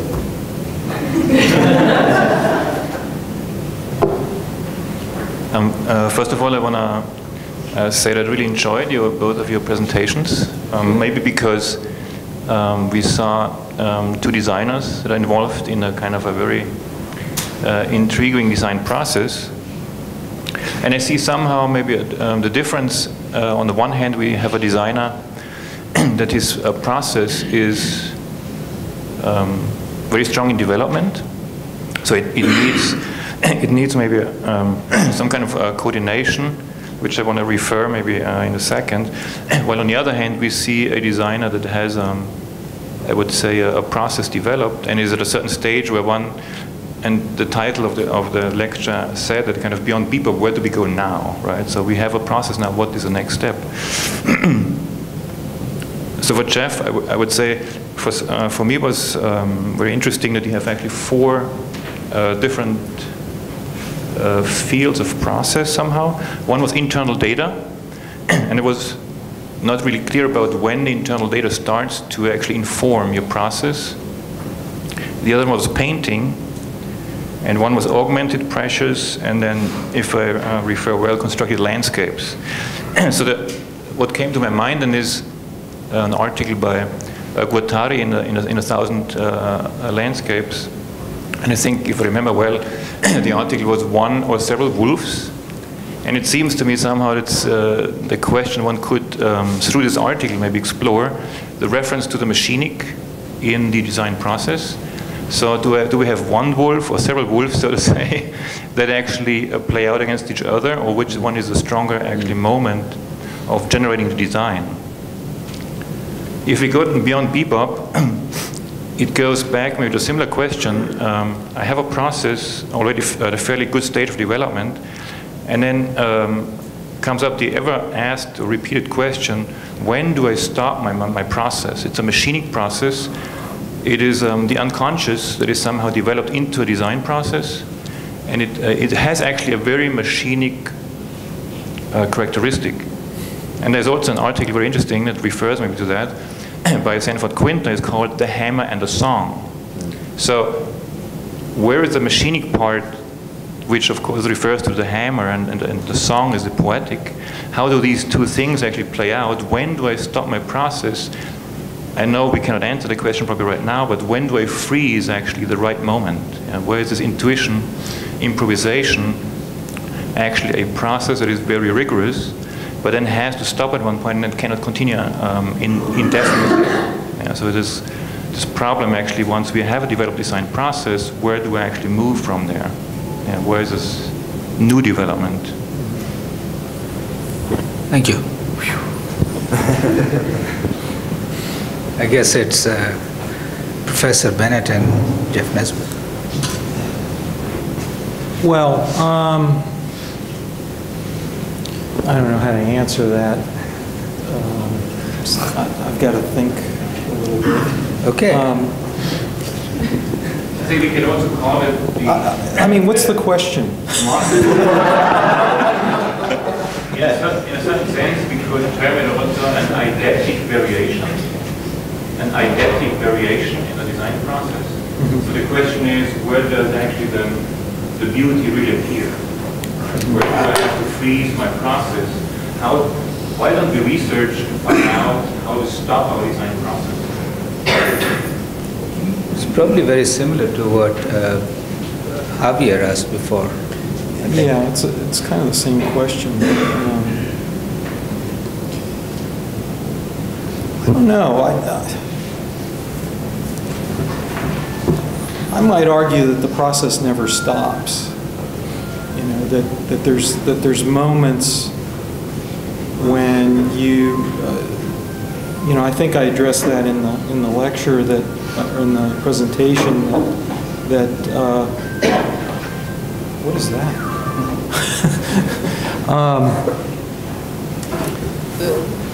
The analogy to the jazz musician knowing when to stop. And I think you know, I'm thinking about Coltrane, for instance, and that he had a tendency to do some of his solos. I mean, he was one of the first to do this, but you know, 20, 25 minutes. And I remember hearing stories that the first time he pulled that, you know, the other musicians were going, "What's he doing?" You know, and I guess he was in such a state of I don't know, enjoyment or something, or into what he was doing, that he really he was searching for how to hand it off to the next soloist. So you know, I don't know how you answer that question. I think again it comes from practice and doing and knowing when something is at the right moment to freeze it or to move on. And you know, I don't know if that answers what what you're getting at. Then I guess the other aspect of what you were asking was about what's the beyond. Well, that's what I'm currently searching through. And I have ideas of how this can be applied. Some of that is being tested currently in the studio in very indirect ways. But, you know, it's to be seen. I mean, I've got some theories which I choose not to reveal at this time. We will eagerly wait for that time. Yeah, I have ideas about it, but it's not, you know, I don't have the proof yet. I was kind of suggesting that, you know, of course you don't have an answer right now, but that the research could be framed in a new way, which means I'm no more working on my variation, but now I'm actually working on when is the process actually in place. Yeah? What are the moments I could freeze it, and how the difference between those moments? Can I learn more about my own unconscious process, where I stop it? We don't actually reproduce over and over again. Right. But actually I start to try to understand when actually my certain moments really happen. See, I would also say that none of what I do in this is unconscious. It's not just doing something and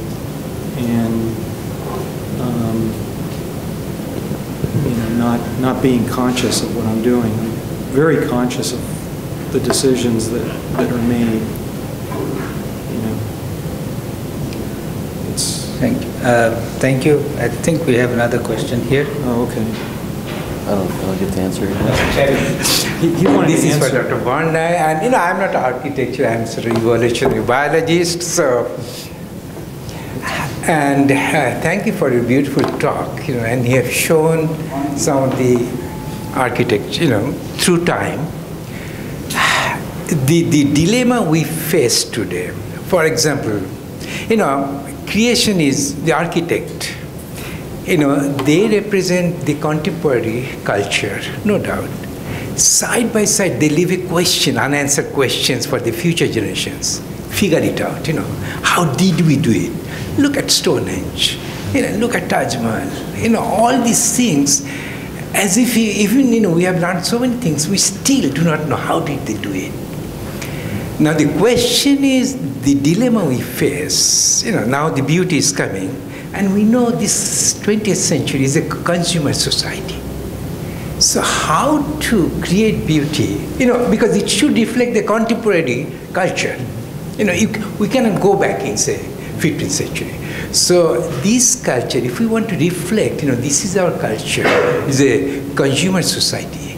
How can we create something, you know, adding beauty, and, you know, so how to compromise these things?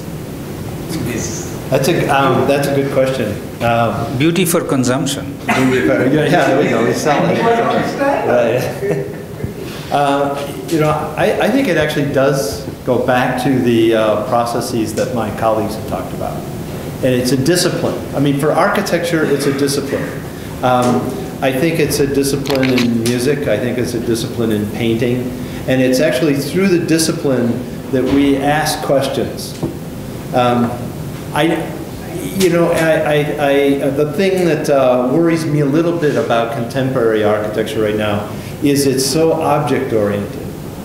And because it's object-oriented, I think the decisions that are made are a little bit more about, that's an interesting object, and less about how the object can be a fairly sophisticated assemblage of the modest aspirations that I'm talking about, the way in which parts are nested, the way in which composition becomes a matter of exploration, and because there's so much focus on architecture being either an eidetic expression of someone's idea, or an expression of a particular opportunity for a building to be something. I can I can give kind of an example. Let's see, not to prejudice anybody, but this is by a very famous architect, Stephen Hall, and it's one could, as an object, there's a certain beauty that it has, but it's not beautiful in the sense of a very careful and sophisticated assemblage of aspirations. And I guess maybe it's my years of watching changes in architecture move through this idea or that idea, all valuable as architecture moves through different ideas, all valuable in the sense that architecture is kind of questioning society, and I suppose this questions society in some way. I'm not sure how, but I'm missing the kind of I'm missing the sort of provisional opportunity for which I think is more lasting. I think that it's and the example that I gave earlier in the same.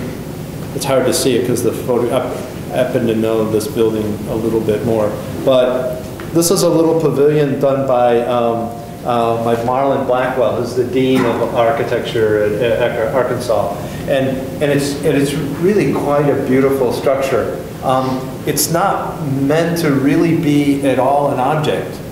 It just explores both the way in which things are assembled in terms of, for example, the kind of the patterns that are made in the roof in this particular case. Not unlike how Professor Niemann explores patterns in the work that he does. And at the same time, it also explores, hard to see here again, this pavilion sits into its specific environment, its local environment, in a very particular way in terms of its relationship to the trees and the paths and the approach that it has, which is not unlike the kinds of explorations that Professor Nesbitt showed us. So I guess I hope I have a faith. I have a faith that, like yourself, in the kinds of explorations you look at in terms of trying to understand the amazing evolution of dinosaurs to birds and how that relates to that actually how we explore also is a kind of is a way, I think, of getting at the relationship between beauty and truth, and it's something you discover. That's why, and I don't know, this is just my answer to your question, Bennett, is you know it's done when it's done. When you look at it and you go, it feels just about right, and you know that's not the answer that we want, but that's at the point where there's a certain amount of truth built into it, and where the beauty in the object seems to feel resolved, and that resolution is, I would posit, is a kind of truth in the world. So I'm hopeful, and right now I see architecture going off in not necessarily two contradictory directions, but I think that there is a kind of an interest in the kind of what I could call a kind of a critical modernism, and there is also this interest in the way in which we're exploring new forms having to do with new geometries that have never actually been architecture.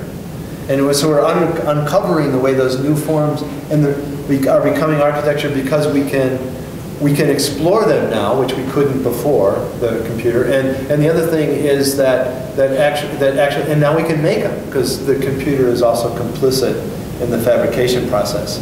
So I guess I'm very optimistic because I think both of those explorations move beyond the consumer society that we live in, I hope.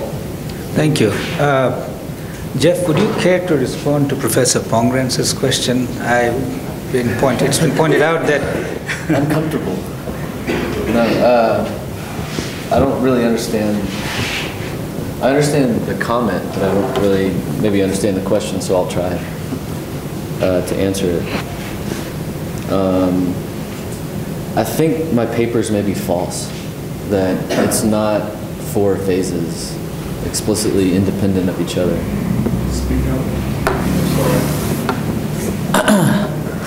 It's not necessarily four phases explicit of each other. That realistically, maybe it's a false description of the process. I have to kind of think about that as I continue on with the work. But the stages, or the phases rather, of each of the four that you were identifying are very much tied with one another. And then the question, now I'm going to answer all my questions. The question about scale is almost similar to the same question that Professor Pongratz had about each phase. It's actually quite similar if you think about it. That the scale, it's not about the macro scale and then about the micro scale, but it's actually about the in-between. It has nothing to do with this object or this object, but it's actually about the connections and the relationships and the ephemeral relationships between them.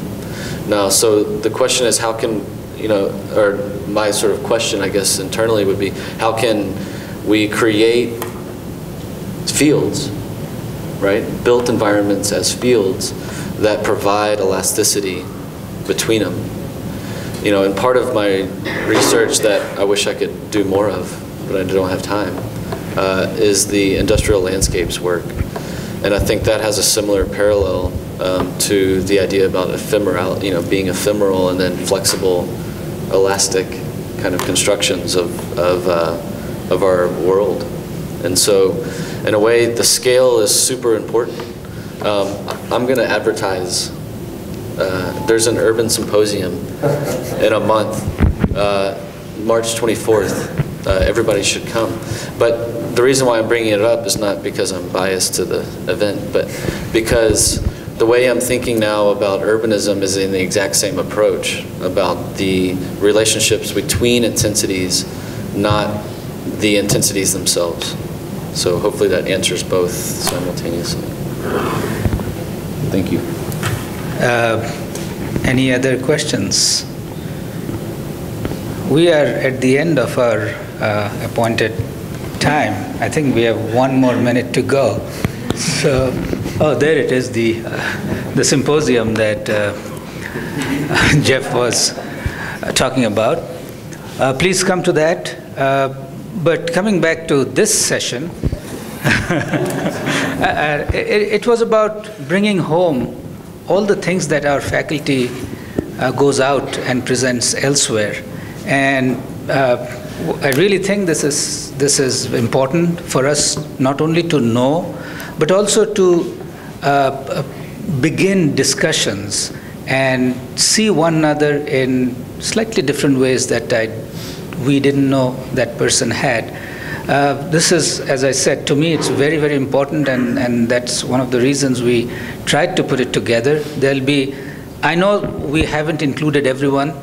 There are other faculty who has been doing it and will keep on doing it, and this is something that hopefully will continue. And also another thing I mentioned in the program, I didn't end this session. I said the discussion continues.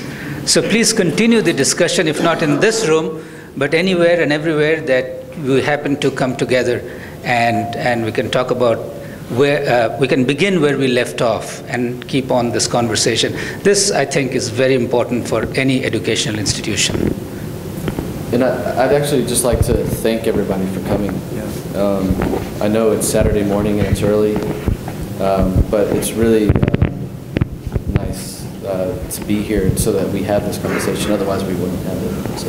That is very true. So thank you all for coming. Thank you very much.